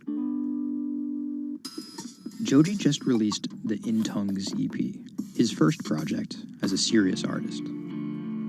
Joji's In Tongues record came out a couple weeks ago.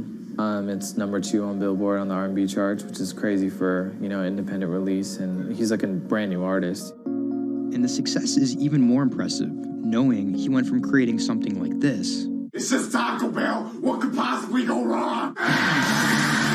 to creating something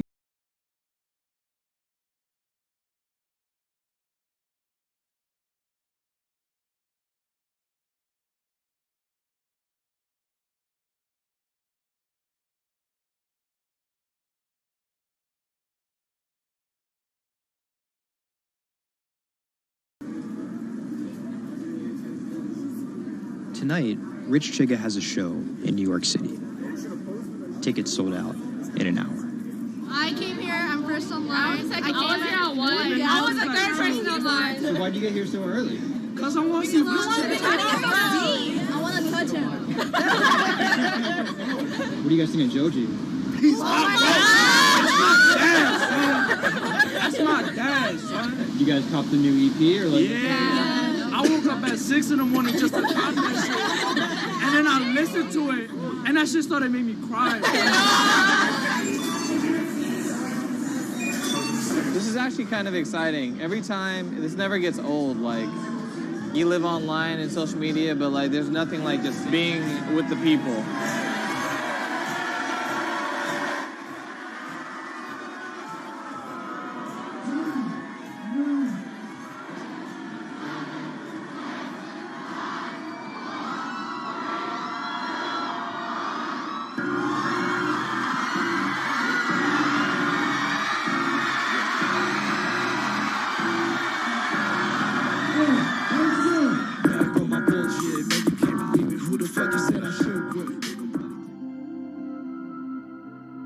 More often than not, viral success happens by accident.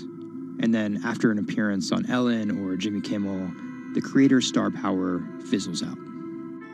But Idiot Rising has figured out how to turn potential gimmicks into brands with an actual following that keeps coming back for the next thing. Oh, shit!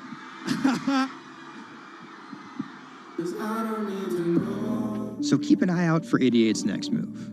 But more than likely, it won't be covered on network television or terrestrial radio. Although, as they've already proven, nowadays that really doesn't matter.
Online retailer Farfetch is betting it can shape the future. This is its concept store, showcasing the latest in retail tech. How do you capture all of that fantastic information that you gather in store with customers' touch and feel products?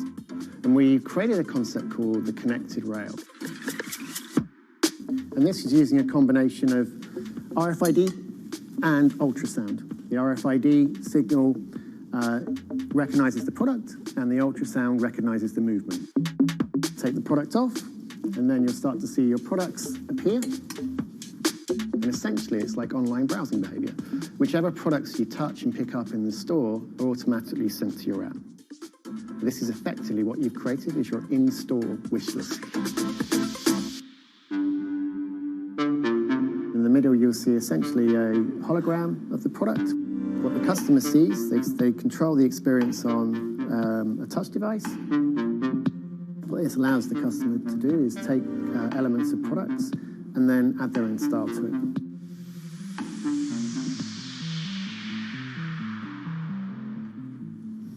Right, so this is the connected mirror. So in this example, I see my products.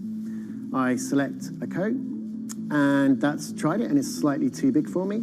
So what I can do is choose an alternative size and send a request to the sales associate, and they'll bring that size to me in the fitting room mirror. You'll also see that we've got some product recommendations here. Crucially, the sales associate's able to push items into the mirror from their device. If you wanted to, you could simply use the mirror and pay and go. Your items would then be packed and dispatched to you afterwards.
Do you want me to turn you so you're looking outwards? Yes, please. How about there? First time we came out with B, Jade said, it feels like I've been released from prison. Do you want these, Mrs.? Definitely. Definitely. Right. Yeah. And she could say hello to everybody, people she hadn't seen for months. It's Jade. It's Jade. Oh. So you can talk to Jade through this. Hi, Katie. She's there. Hi.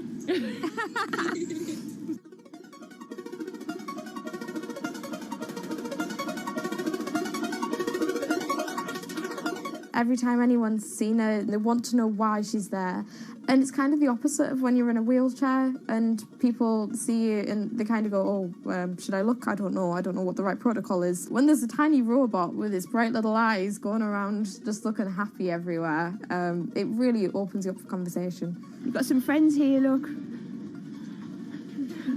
Hiya! When I saw her for the first time, I remember thinking, this is going to change things. This is one of those points where if this was a book, this would be the cliffhanger.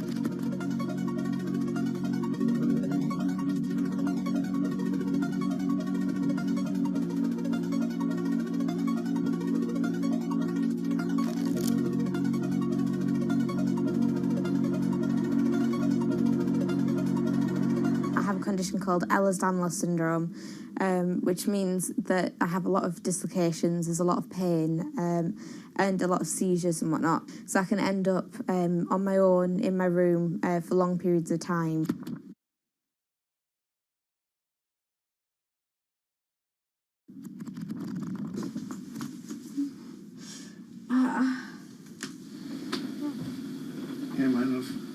A lot of the time, with a condition like my own, of course there's the pain, and the pain is bad, and the dislocations are bad, and the seizures and being in paralysis and never knowing whether you're going to be able to wake up properly tomorrow, that's bad.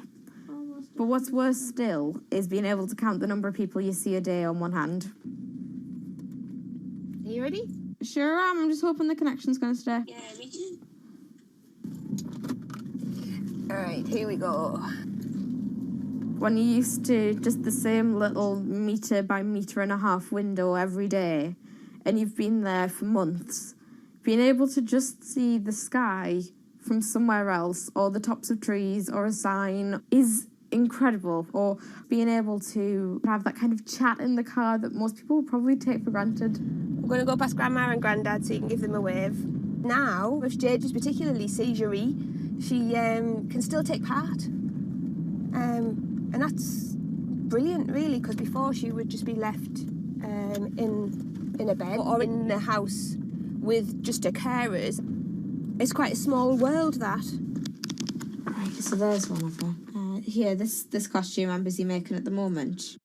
When I'm not on bed rest and I'm not just wearing pyjamas all the time, I enjoy being able to dress as different characters and go to Comic Cons and that kind of thing, because it just lets me show a different side of myself, and it's a bit of fun. If you can't go out that often, you've got to enjoy it when you do. Was that? Good. It's one of those weird things where I want to not have to use B because I want to be well enough to be able to go to those places myself. Like, it really makes a big difference to me to be able to go into school. But the thing is, with my condition fluctuating all of the time, I can't go into school reliably.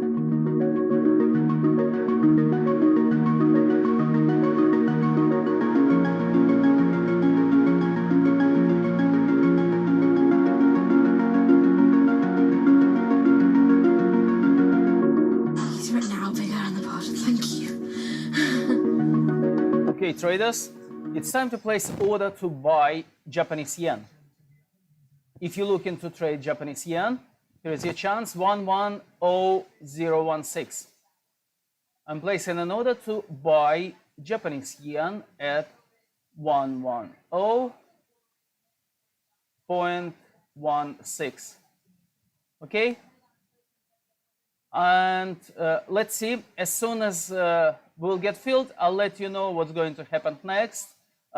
You still have chance, so if you want to copy this trade, please do so and stay with me. If you want to get the strategy, you need to get it from company.co.uk. Okay? I'll speak to you later, guys. Stay safe. I'm trying to make friendships which I'll be able to maintain with B. Before that, I end up letting people down quite often. B gives me hope, yeah. She's just always there. And if I can't do something, she can. And if I need sort of assistance to be able to make commitments, then she's there, and she means that I feel like a more valuable person because I'm more reliable.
it debuted, the 4G wireless we have today allowed people for the first time to hit the road and explore unknown places with only a smartphone for directions. When 5G arrives, it could enable driverless cars to take us there as well. 5G stands for fifth generation mobile networks or wireless systems. It's insanely fast and can accommodate a lot more connected devices. But the reason it's being called revolutionary is because 5G will allow connected devices to speak to each other as well as people. Right now we're living in a world where really it's a one-way experience. That's Bloomberg tech reporter Ian King. The network talks to your phone, you look at your phone and access data, then you send something back to the network. What we're being told about 5G is that really for the first time we're going to see machines communicating with each other over mobile networks in a meaningful way. 5G could end up being 100 times faster than what we have now, with speeds that could reach 20 gigabits per second. In plain English, that means downloading a full-length HD movie in seconds. 5G will also increase total bandwidth, which we will need in order to accommodate the growing Internet of Things. We're talking about the class of devices like internet-connected refrigerators, thermostats, dog collars, but 5G will enable many, many more. Things like your utility network, factories, where machines are just sat there not connected at all. Suddenly they're all going to be connected. Suddenly we're going to be able to have real-time monitoring. Other things like cars, like utility poles, like your light, the light poles. But perhaps the biggest advance will be a huge reduction in communication lag time, known as latency. A network of driverless cars will need the speed of 5G to ping each other multiple times per second to avoid collisions. Near instantaneous data transfers could allow doctors to perform surgery remotely with a robotic scalpel. So how will all this work? First, you need to improve network density. And that's just a fancy word for saying you put more towers out there. What we're being told is that's not actually the case with 5G. The idea is 5G will not only use the existing mobile spectrum, but also tap into higher frequencies called millimeter waves. Millimeter waves can carry more data, but only travel short distances. This may mean you'll see a lot more of these base stations around town. And the new towers may have as many as 100 antenna ports, compared to about a dozen on 4G cell towers. So when will we get 5G? Getting 5G ready is expected to cost providers $275 billion over 7 years in the US alone. Look for the first 5G service to pop up in big cities sometime in 2019.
The cubicle represents a tyranny.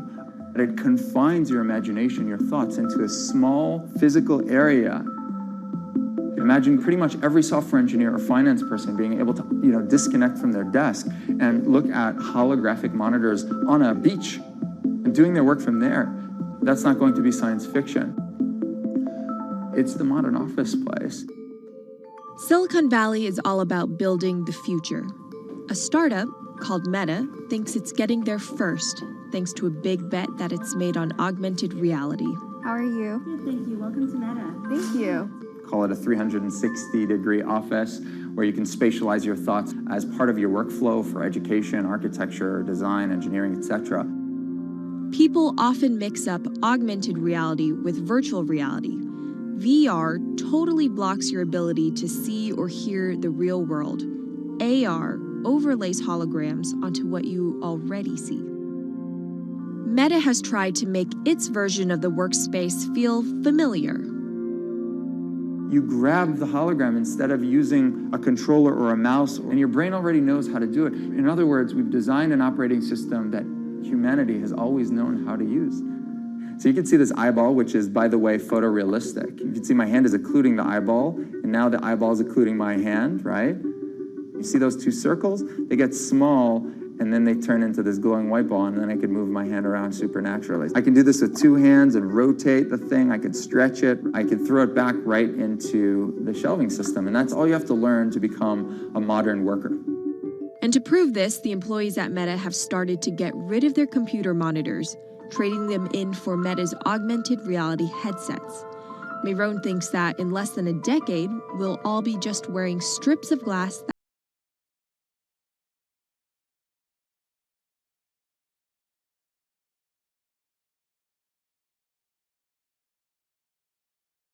In the early 80s, everybody had computers on their desktop, but no one was using them because they had a lot of work to do. So they were still using typewriters. And at some point, the CEO took all the typewriters away and everybody was forced to use their computers. So it's very exciting to see a new generation of technology, a new paradigm. I consider us like pioneers in the holographic wild. I'm pulling up my browser with my hands and sending out emails to colleagues and just kind of really acclimating to the new environment.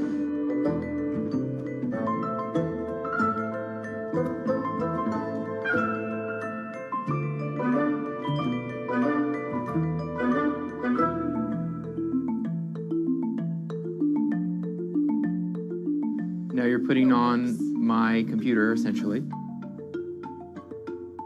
Our digital lives live on our phones. We have all of our pictures and notes and all these kinds of things. So, and why don't you write yourself a little sticky note? I like it. And go ahead and just take your fist right over the top of the sticky note and close your fist. And now... Oh, what? Meta's own transition to augmented reality has run into plenty of unexpected problems. And it's still going to be a while before you'll start to see these devices in your office. But I think it's a future worth waiting for. If we could see these holograms between us, we will have been able to share our work with one another more naturally, more efficiently, and more productively than ever before. Humanity will have evolved slightly.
This is Hatsune Miku, Japan's sensational virtual pop star.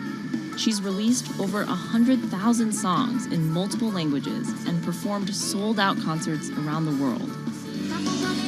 Her image has appeared in games, on TV, in car races, and is even etched on the side of a Japanese space rocket. I came for Hatsune Miku, Carlos. She's Lady Gaga's favorite digital pop star and opened shows for her in the US 3 years ago. Tens of thousands of fans attended her exhibition and live shows near Tokyo recently. 理想のアイドルっていうとどの曲でもミクはすごい綺麗に歌ってくれる。他没有缺点啊，没有任何让我们感到不开心的一些新闻。She's everything to everybody.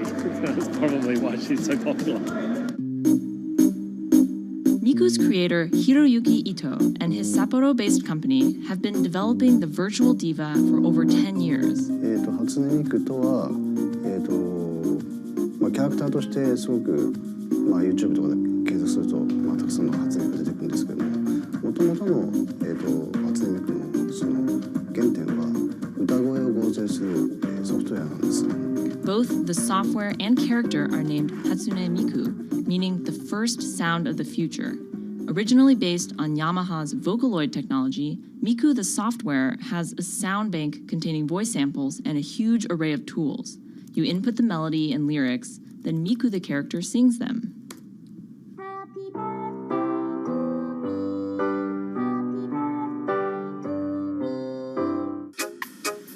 To date, Krypton has sold 120,000 software licenses at $200 each to fans around the world who use it to create numerous songs and share them online. Some of the fan-created songs are chosen to be part of Miku's concerts, for which they're paid a royalty fee. もともと初音ミクっていう存在自体がボトムアップって言いますか、中にはアマチュアクリエイターじゃなくて今もうすでにプロになって活躍している方もいらっしゃるんですけども。The company also has other revenue streams. It makes money from merchandising, licensing deals, and concert ticket sales. According to the real-life musicians who perform with Hatsune Miku, the virtual pop star is interesting and surprising. 今年で3年ぐらい、ちょうど3年ぐらいになってきて、ライブも数十本、数百本やったので、そういうことが演奏によって起こせるためのそういう器みたいな感じになっています。初音ミクらしさって僕はあんまりない。初音ミクって何だってありっていうか。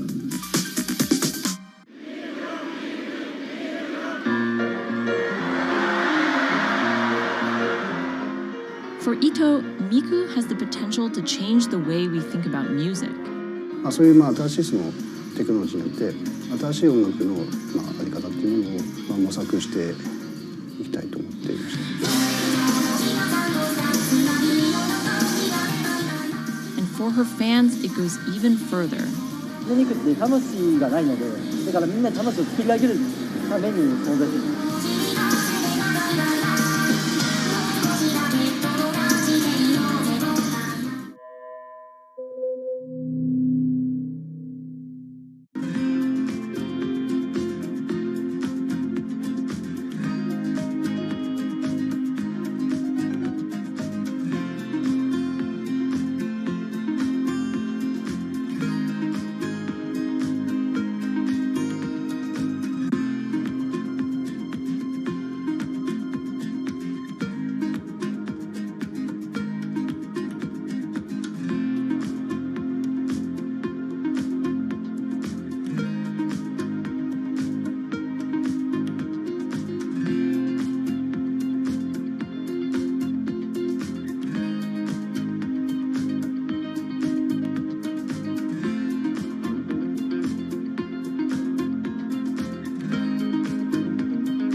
Now, there are a lot of fitness gadgets out there.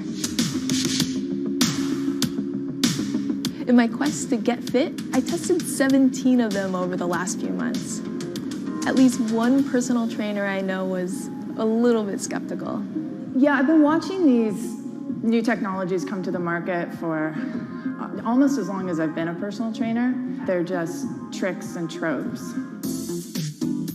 They're not much different than the Bowflex machines or, to be honest, the original Jane Fonda workout video.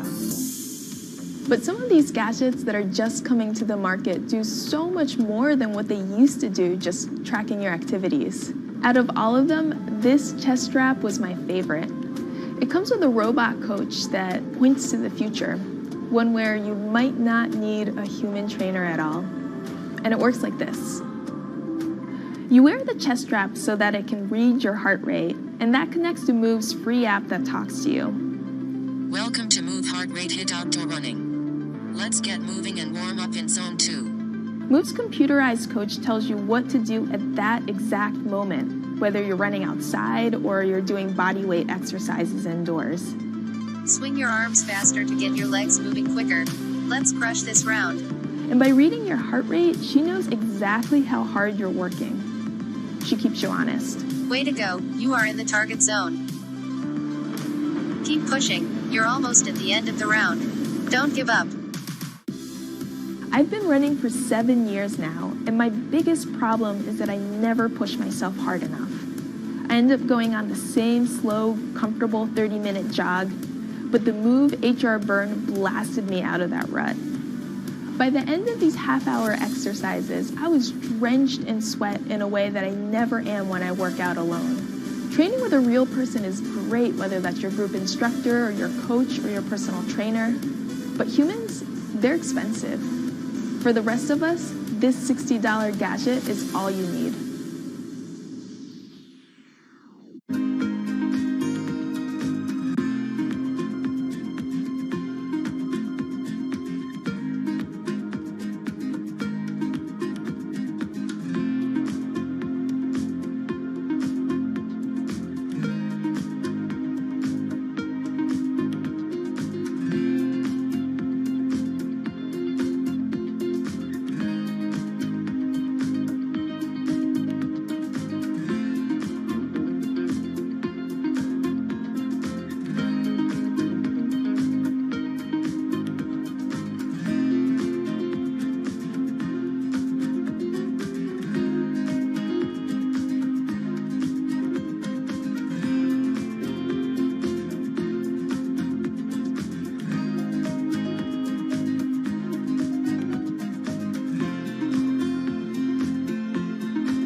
what does it take to change the world?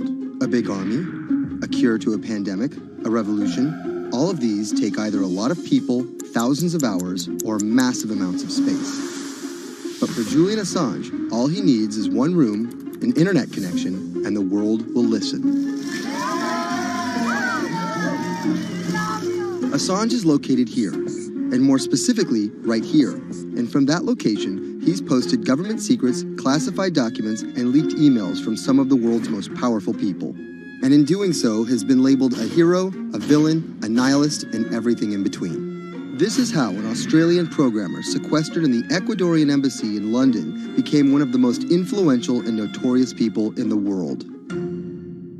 Born in 1971 in Townsville, Australia, Assange has always been on the move. Living in over 30 homes by the time he was in his mid-teens, Assange, along with his mother and half-brother, finally settled down in Melbourne. His introduction to hacking started at 16 when he was given a Commodore 64, which he attached to a modem. He attended the University of Melbourne, where he studied programming, physics, and mathematics. He never graduated, but that doesn't mean he didn't get an education. By 1991, Assange hacked into the Pentagon, U.S. Navy, and other branches of the U.S. government. In 1996, he was caught by the Australian Federal Police and charged with over 30 counts of hacking and computer-related crimes. He didn't get any jail time, but he was fined $2,100. I think the first taste of what would come later was the hacking that he did as a young programmer, and that really sort of foreshadowed a healthy skepticism of the use and abuse of technology by governments. That's Vernon Silver. I'm a reporter for Bloomberg's investigations team. Assange's youth as a hacker laid the foundation for him to start WikiLeaks in 2006. But what is WikiLeaks? It's a website that posts unfiltered, usually classified documents. What separates it from every other media outlet is that they have no editorial hierarchy. With a publication like the New York Times, information comes in, they take that information, package it, then disseminate it for the public to see. WikiLeaks, however, cuts out the middleman. WikiLeaks gathers information, most of it given to them anonymously. So what they're doing is really very simple. They get the information in one end from who gives it to them and out the other with sometimes minimal interference. Julian Assange is the leader of that, the mastermind, the creator, and really, because he thinks of it as a journalistic enterprise, the editor-in-chief. But every story starts with a source, and Assange has some unconventional sources. Julian Assange does not hack as far as we know. He is the recipient of people who are either insiders who give him secret documents or hack emails from a foreign power. That's Eli Lake. I am a columnist for Bloomberg. And there was no source bigger for Assange than Chelsea Manning. He used to be known as U.S. soldier Bradley Manning. In 2010, Manning provided Assange and WikiLeaks with hundreds of thousands of leaked government documents. WikiLeaks quietly began releasing the documents in February of 2010, then made big headlines in April by posting what is now known as the collateral murder video. Come on, fire! It was a vivid, graphic video. It changed the debate on the Iraq War, and importantly, it put WikiLeaks on the map when they put it online, and they couldn't be ignored at that point. And those leaks were just the beginning. They went on to post more than 90,000 leaked documents known as the Afghan war logs, 390,000 documents known as the Iraq war logs, and 250,000 private messages between diplomats called cables in what is now known as Cablegate. These leaks were met with very real ethical questions. The problem with publishing those cables was that a number of confidential sources for U.S. diplomats who faced real danger when their names were exposed. Then Secretary of State Hillary Clinton drove the point home that every country, including the United States, must be able to have candid conversations about the people and nations with whom they deal. Shortly after Cablegate, the Swedish government issued an arrest warrant for Assange on allegations of rape and molestation. He claimed the allegations were fabricated to get him extradited to the United States, a claim the U.S. government denied. Either way, Assange's next move was to seek refuge in the Ecuadorian embassy, which really was the beginning of the new chapter in his life and what we're dealing with now, which is him being stuck in London. What was supposed to be an office in an embassy is now Assange's self-imposed prison to this very day. But that doesn't mean he's slowed down. Since being trapped in the embassy, WikiLeaks has released files about Guantanamo Bay prisoners, Syrian political figures, and the draft to the Trans-Pacific Partnership. And then came the 2016 U.S. election. Thousands of leaked emails showed Democratic Party officials possibly plotting against Bernie Sanders in his race against Hillary Clinton. Over the course of 68 days, WikiLeaks released 20,000 confidential Democratic National Committee emails. In terms of the presidential race, if you look right here, when Assange released the first batch of emails, Trump actually takes his first lead against Clinton. I think we've had enough of the Clintons, in all fairness. Once WikiLeaks started exposing secrets of the Democratic Party, Julian Assange became a hero to many on the right. Public opinion kind of flip-flopped. WikiLeaks. From the emails, we now know Hillary Clinton's campaign manager makes risotto, and also how the DNC squashed Bernie Sanders' campaign. One thing we don't know is who gave Assange the stolen emails in the first place. Many leading Democrats say they suspect it was the Russians. They released an analysis from a private cybersecurity firm that had said it was the Russians. But Assange claims our source is not the Russian government, and it is not a state party. So this is where we stand today. The public still doesn't know who provided the emails to WikiLeaks. Meanwhile, Assange is still running WikiLeaks and still releasing documents. In March 2017, he started publishing documents from the CIA's Center for Cyber Intelligence called Vault 7. The CIA, the agency charged with finding and keeping our top secrets, can't keep its own secrets. As long as Assange has a connection to the world, no government secret will be too far from exposure. Julian Assange is still in the embassy. Maybe he'll leave, maybe he won't. Kind of regardless, his work has been done. He's changed the way people think about their governments, about their own secrets, about their own hackability, and really the world has changed because of him.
Expose everything you won't admit. And action. This entire video is based on a true story. When I do like motivational speeches or even tell myself like love yourself and you should love yourself. This is Lily Singh. But to fans all over the world, she's the YouTube star Superwoman. What if everyone's a girl? Superwoman. I know we can change the world for the better, one positive day at a time. My parents now know what I do. They didn't know what I did for a long time in the beginning of my career. I was just making videos in my room. They had no idea. Mom, Dad, have you seen my keys? I can't find them anywhere. Because you're always on phone. Until someone called them, like a family member from another part of Canada was like, Canada, is your daughter making videos? And the mom was like, I don't know, Lily, are you making videos? Just making videos grew into an entire career. Today, Lily's YouTube channel has some 12 million subscribers, over 2 billion views, and guest stars like Michelle Obama, Dwayne "The Rock" Johnson, and Seth Rogen. I think a lot of young girls are raised to believe that you're going to go to school and then graduate and then get married and then get a job and then have kids. And Lily was on that path, all the way through a psychology degree at York University in Toronto. But when she started thinking about a career, I started to immensely panic and think something was wrong with me because I tried to figure out my life and it wasn't working in that straight line. It was 2010, and YouTube was only 5 years old. I thought nothing of YouTube. I was probably the last person in my circle of friends to discover YouTube. And I remember when I did, I thought, this is so strange. There's people making videos in their rooms, and other people are watching them. So she figured, why not give it a shot? I one day posted a video because I was sad, and I wanted to be creative and happy. She didn't know how to edit video or write scripts, so she winged it. It was so bad and so cringe. And my expectation was literally nothing. I was like, I'm gonna put this video up, a couple of my friends are gonna watch it, probably make fun of me, and that's gonna be the end of this. The second and third video came from, wait, 70 people watched my first one, can I get 80 to watch the next one? She kept creating, she kept posting, and the viewers kept coming. Lily had found an audience. A lot of the comments were, oh my God, there's a brown girl on YouTube. More specifically, Indian. Lily's parents immigrated to Canada from India, and Lily was born and raised in Scarborough, near Toronto. My home life was awesome. My parents, even though I portrayed them to be quite strict in my videos. Oh, Lily, wear the rest of your skirt, huh? I teach you like this, to walk around like this, showing everything to everyone. They actually aren't like that at all. They're pretty modern and pretty cool. Your dress is short. Don't know what for. And were pretty lenient with me. I mean, I got away with a lot of things. I was a brat. I was a brat. She had a different idea of what she wanted out of life than other kids. In a grade school graduation slideshow, her classmates said they wanted to be lawyers and doctors. And then I came up and I was like, rapper. Making out with your friends, man. But then you say that you hate hoes. I could just feel my parents being like, why? Because that's just not something women really did in the Singh family. I know there was a ton of people that weren't happy about my birth being a female, so I think, and that's some real-ish, but it's a real thing. The best thing I could have done to prove to so many people that didn't want my mom to have a daughter was to become Superwoman. What up, everyone? It's your girl, Superwoman. It was the name of Lily's favorite hip-hop song by Lil Mo featuring Fabulous. I love the song so much because it was one of the only songs at the time that was an empowering female song, where Lil Mo's going on about, like, I will save guys with my superpowers, and I will save girls with my superpowers, and I am the Superwoman. I thought, this name that I've had for so long that empowered me when I was younger, I'm gonna make this my screen name. Maybe this should be a new series. Superwoman didn't just burst onto the scene overnight with a viral video. It was a steady climb fueled by hard work. The moment that I thought this is going somewhere and this could be a career was the first time I performed internationally. It was in India. And it was the first time where I was truly across the world and people knew my videos. Singh has transformed herself from a bratty kid to an internet personality to a media mogul. She starred in a feature film, A Trip to Unicorn Island, in 2016. And her book, How to Be a Boss, hit the New York Times bestseller list in 2017 while she was on a 30-city international tour. Lily started out with the goal of getting millions of subscribers and financial security. Hurry the hell up! But after surpassing those goals, success has new meaning. I've really come to terms with the fact that my definition of success is what's the best legacy I can leave behind. And it's not the number of views and the number of subscribers. It is the number of people that can say, this girl changed my life or changed something in my life positively.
CTE is often found in the brains of deceased athletes, military veterans, and others with a history of repetitive brain trauma. Hundreds have donated their brains to the VA Boston University Concussion Legacy Foundation Brain Bank. This is a former NFL player who died in his early 70s, and this is a veteran who also died in his early 70s. Dr. Ann McKee dissects these brains. The hippocampus and the mammillary bodies are very important for memory. I can see that they're slightly affected. McKee recently dissected the brain of former New England Patriots player Aaron Hernandez, who was convicted of murder and later committed suicide. You'll see right away that the brain is showing signs of shrinkage. You can see the crevices in the brain that you can't see in the normal. McKee says Hernandez's severe case of CTE impacted his decision-making, depression, and ability to control rage and aggression. Right now, she thinks we're underestimating how many people have CTE. We were able to distinguish between CTE and controls and CTE and Alzheimer's disease. The next question is, can we do this in the blood, and can we do this in living people? And we aren't there yet with those answers. But the need for a diagnosis in the living is motivating companies such as Quanterix in Lexington, Massachusetts, to work faster on technology that could diagnose concussions and CTE in as few as 30 minutes. Kevin Rosovsky is the CEO. It's like a high-powered microscope. And so by doing that, we can see little biomarkers that you couldn't see before in the blood. Quanterix received a grant from the NFL and just went public. Since then, its stock is up more than 40%. The company sells a machine called Simoa for $175,000 to other biotechs, hospitals, and researchers. And for the first time in history, we're able to see brain health in blood, and that's a major breakthrough, and that's leading to less invasive testing, and we've already been able to see evidence of concussions, and there's the beginning evidence of being able to see the accumulated effect of concussions. Quanterix is also trying to detect Alzheimer's disease, multiple sclerosis, and ALS. Rosovsky says he thinks diagnosing concussions will be easier than diagnosing CTE. Diagnosing CT in the living probably is a couple years away. We're real excited to see the progress, but reducing some of that work into actual tests in a laboratory takes time. There's regulatory approvals. There's a lot of red tape that you have to go through. Also in this race to diagnose CTE in the blood are Athlon Medical and Exosome Sciences. And New York's Mount Sinai Hospital. Okay, guys, I need to cancel all the Japanese yen. As you can see, it moved rapidly up. So, tough luck, yeah? For time being, let's cancel order to buy. What's happened? Let's cancel order to buy Japanese yen. Okay? Okay, guys. So please do as well. Please cancel your order, and I'll speak to you later.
Wine is a $300 billion global industry where one person's opinion can make fortunes or break them. That's because of this man, Robert Parker, and his newsletter, The Wine Advocate. For 3 decades, he dominated as the world's most influential wine critic. Now Parker's protege is building an empire of his own. Antonio Galloni runs Venice. Antonio, tell me, what are you trying to build at Venice? Well, at Venice, we started with the idea in 2013 of building a world-class platform. We have a database of about 250,000 professionally written reviews. On Delectable, we have 7 million user reviews. Through Delectable, we also have a partnership with Whole Foods and several other partnerships that we can't announce just yet. And when you put that all together, what we have is something that no other company in our space can even come close to. Do you think of yourself as the next Parker? Not at all. Why? Because Steve Jobs said you can't live your life trying to be somebody else. So he's one of my biggest influences, and I've never wanted to be a replica of somebody else because a replica is never as good as the original. Bob is a genius, fantastic, one of a kind. We're going to be something completely different, and I have no desire to be some version of somebody else. Different in what way? Every decision that I've made at this company is completely anathemic to what Bob did with his company. I want our writers to be partners. All of my senior people are locked into the company. They all have equity or they have a path to equity based on business results. That's something that we never had at Parker. Our benefits are world-class, and everything that we've done at Venice is completely different from that model. When Steve Tanzer, who is the most experienced active wine critic in America, wants to work with us, that says something. When Alessandro Masnaghetti, who's the best cartographer of vineyards, wants to work with us, that says something. When Neil Martin, who's a superstar wine critic with enormous experience in Bordeaux and Burgundy and the former lead critic at The Advocate, wants to come and be part of our team, that says something. You make it sound like The Wine Advocate was a disaster as a company and a miserable experience as an employee. No, it was great because I got to work with Bob Parker when he was at his prime, you know, and Bob was like a second father to me, and we talked on the phone all the time, and he gave me great advice. Can anyone's palate dominate the wine criticism business the way Parker's did? And should anyone's palate dominate it the way his did?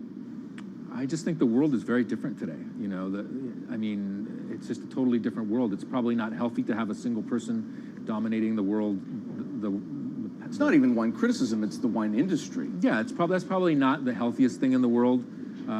But I think that there's just such an opportunity right now with social media and technology to reach such a massive number of people that I think it's possible that 1 or 2 people will actually have more influence than Bob Parker did, because they will, again, this goes back to your first question, not trying to be a version of somebody else.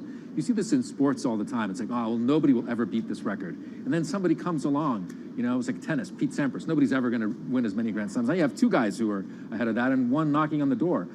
And so I think a lot like that. You're a former investment banker. How does that inform and influence what you're doing and what you've done? My generation has had to deal with a lot more challenges. That's why I think we're actually much better poised for the future. My first job in finance, the first thing that happened was long-term capital, 1998. Then the tech bubble melted down. Then there was a mutual fund trading scandal. You know, that was all like within about 5 or 6 years. And these are the things that I had to deal with as a young executive. My peers who were 20 years older didn't know how to manage in crisis. They'd only seen Black Monday. They'd just been in a big bull market. It's very different. So I'm very lucky. People of my generation or a little bit younger have actually had to deal with a lot more crises. I think that's actually good for learning how to cope with challenges in business. From the outside, it kind of looks like you're trying to demolish the house that Parker built, right? You left The Wine Advocate. Yeah.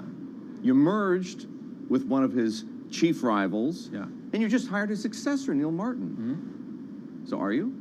I think what that says is that all the best people want to work at our company. And that's really what we strive to create starting in 2013. We wanted to create a world-class company that would attract the best-in-class talent, and not just on the content side, on the technology side, on the digital side, our office, and at every level, what we're trying to, we only hire superstars, and we're looking for those superstars.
the world of professional wrestling, there's something called a swerve. Hulk Hogan has betrayed WCW. Some examples. These tag team partners are called baby faces, or the good guys. Then one of them swerves when he super kicks his tag team partner in the head, quickly assuming the role of the bad guy, or what the wrestling world calls the heel. Are you kidding? What a despicable act that was! Or a match is almost lost when, what's that? The superstar wrestler appears out of nowhere sprinting down the aisle to save the match. That's the Warriors music!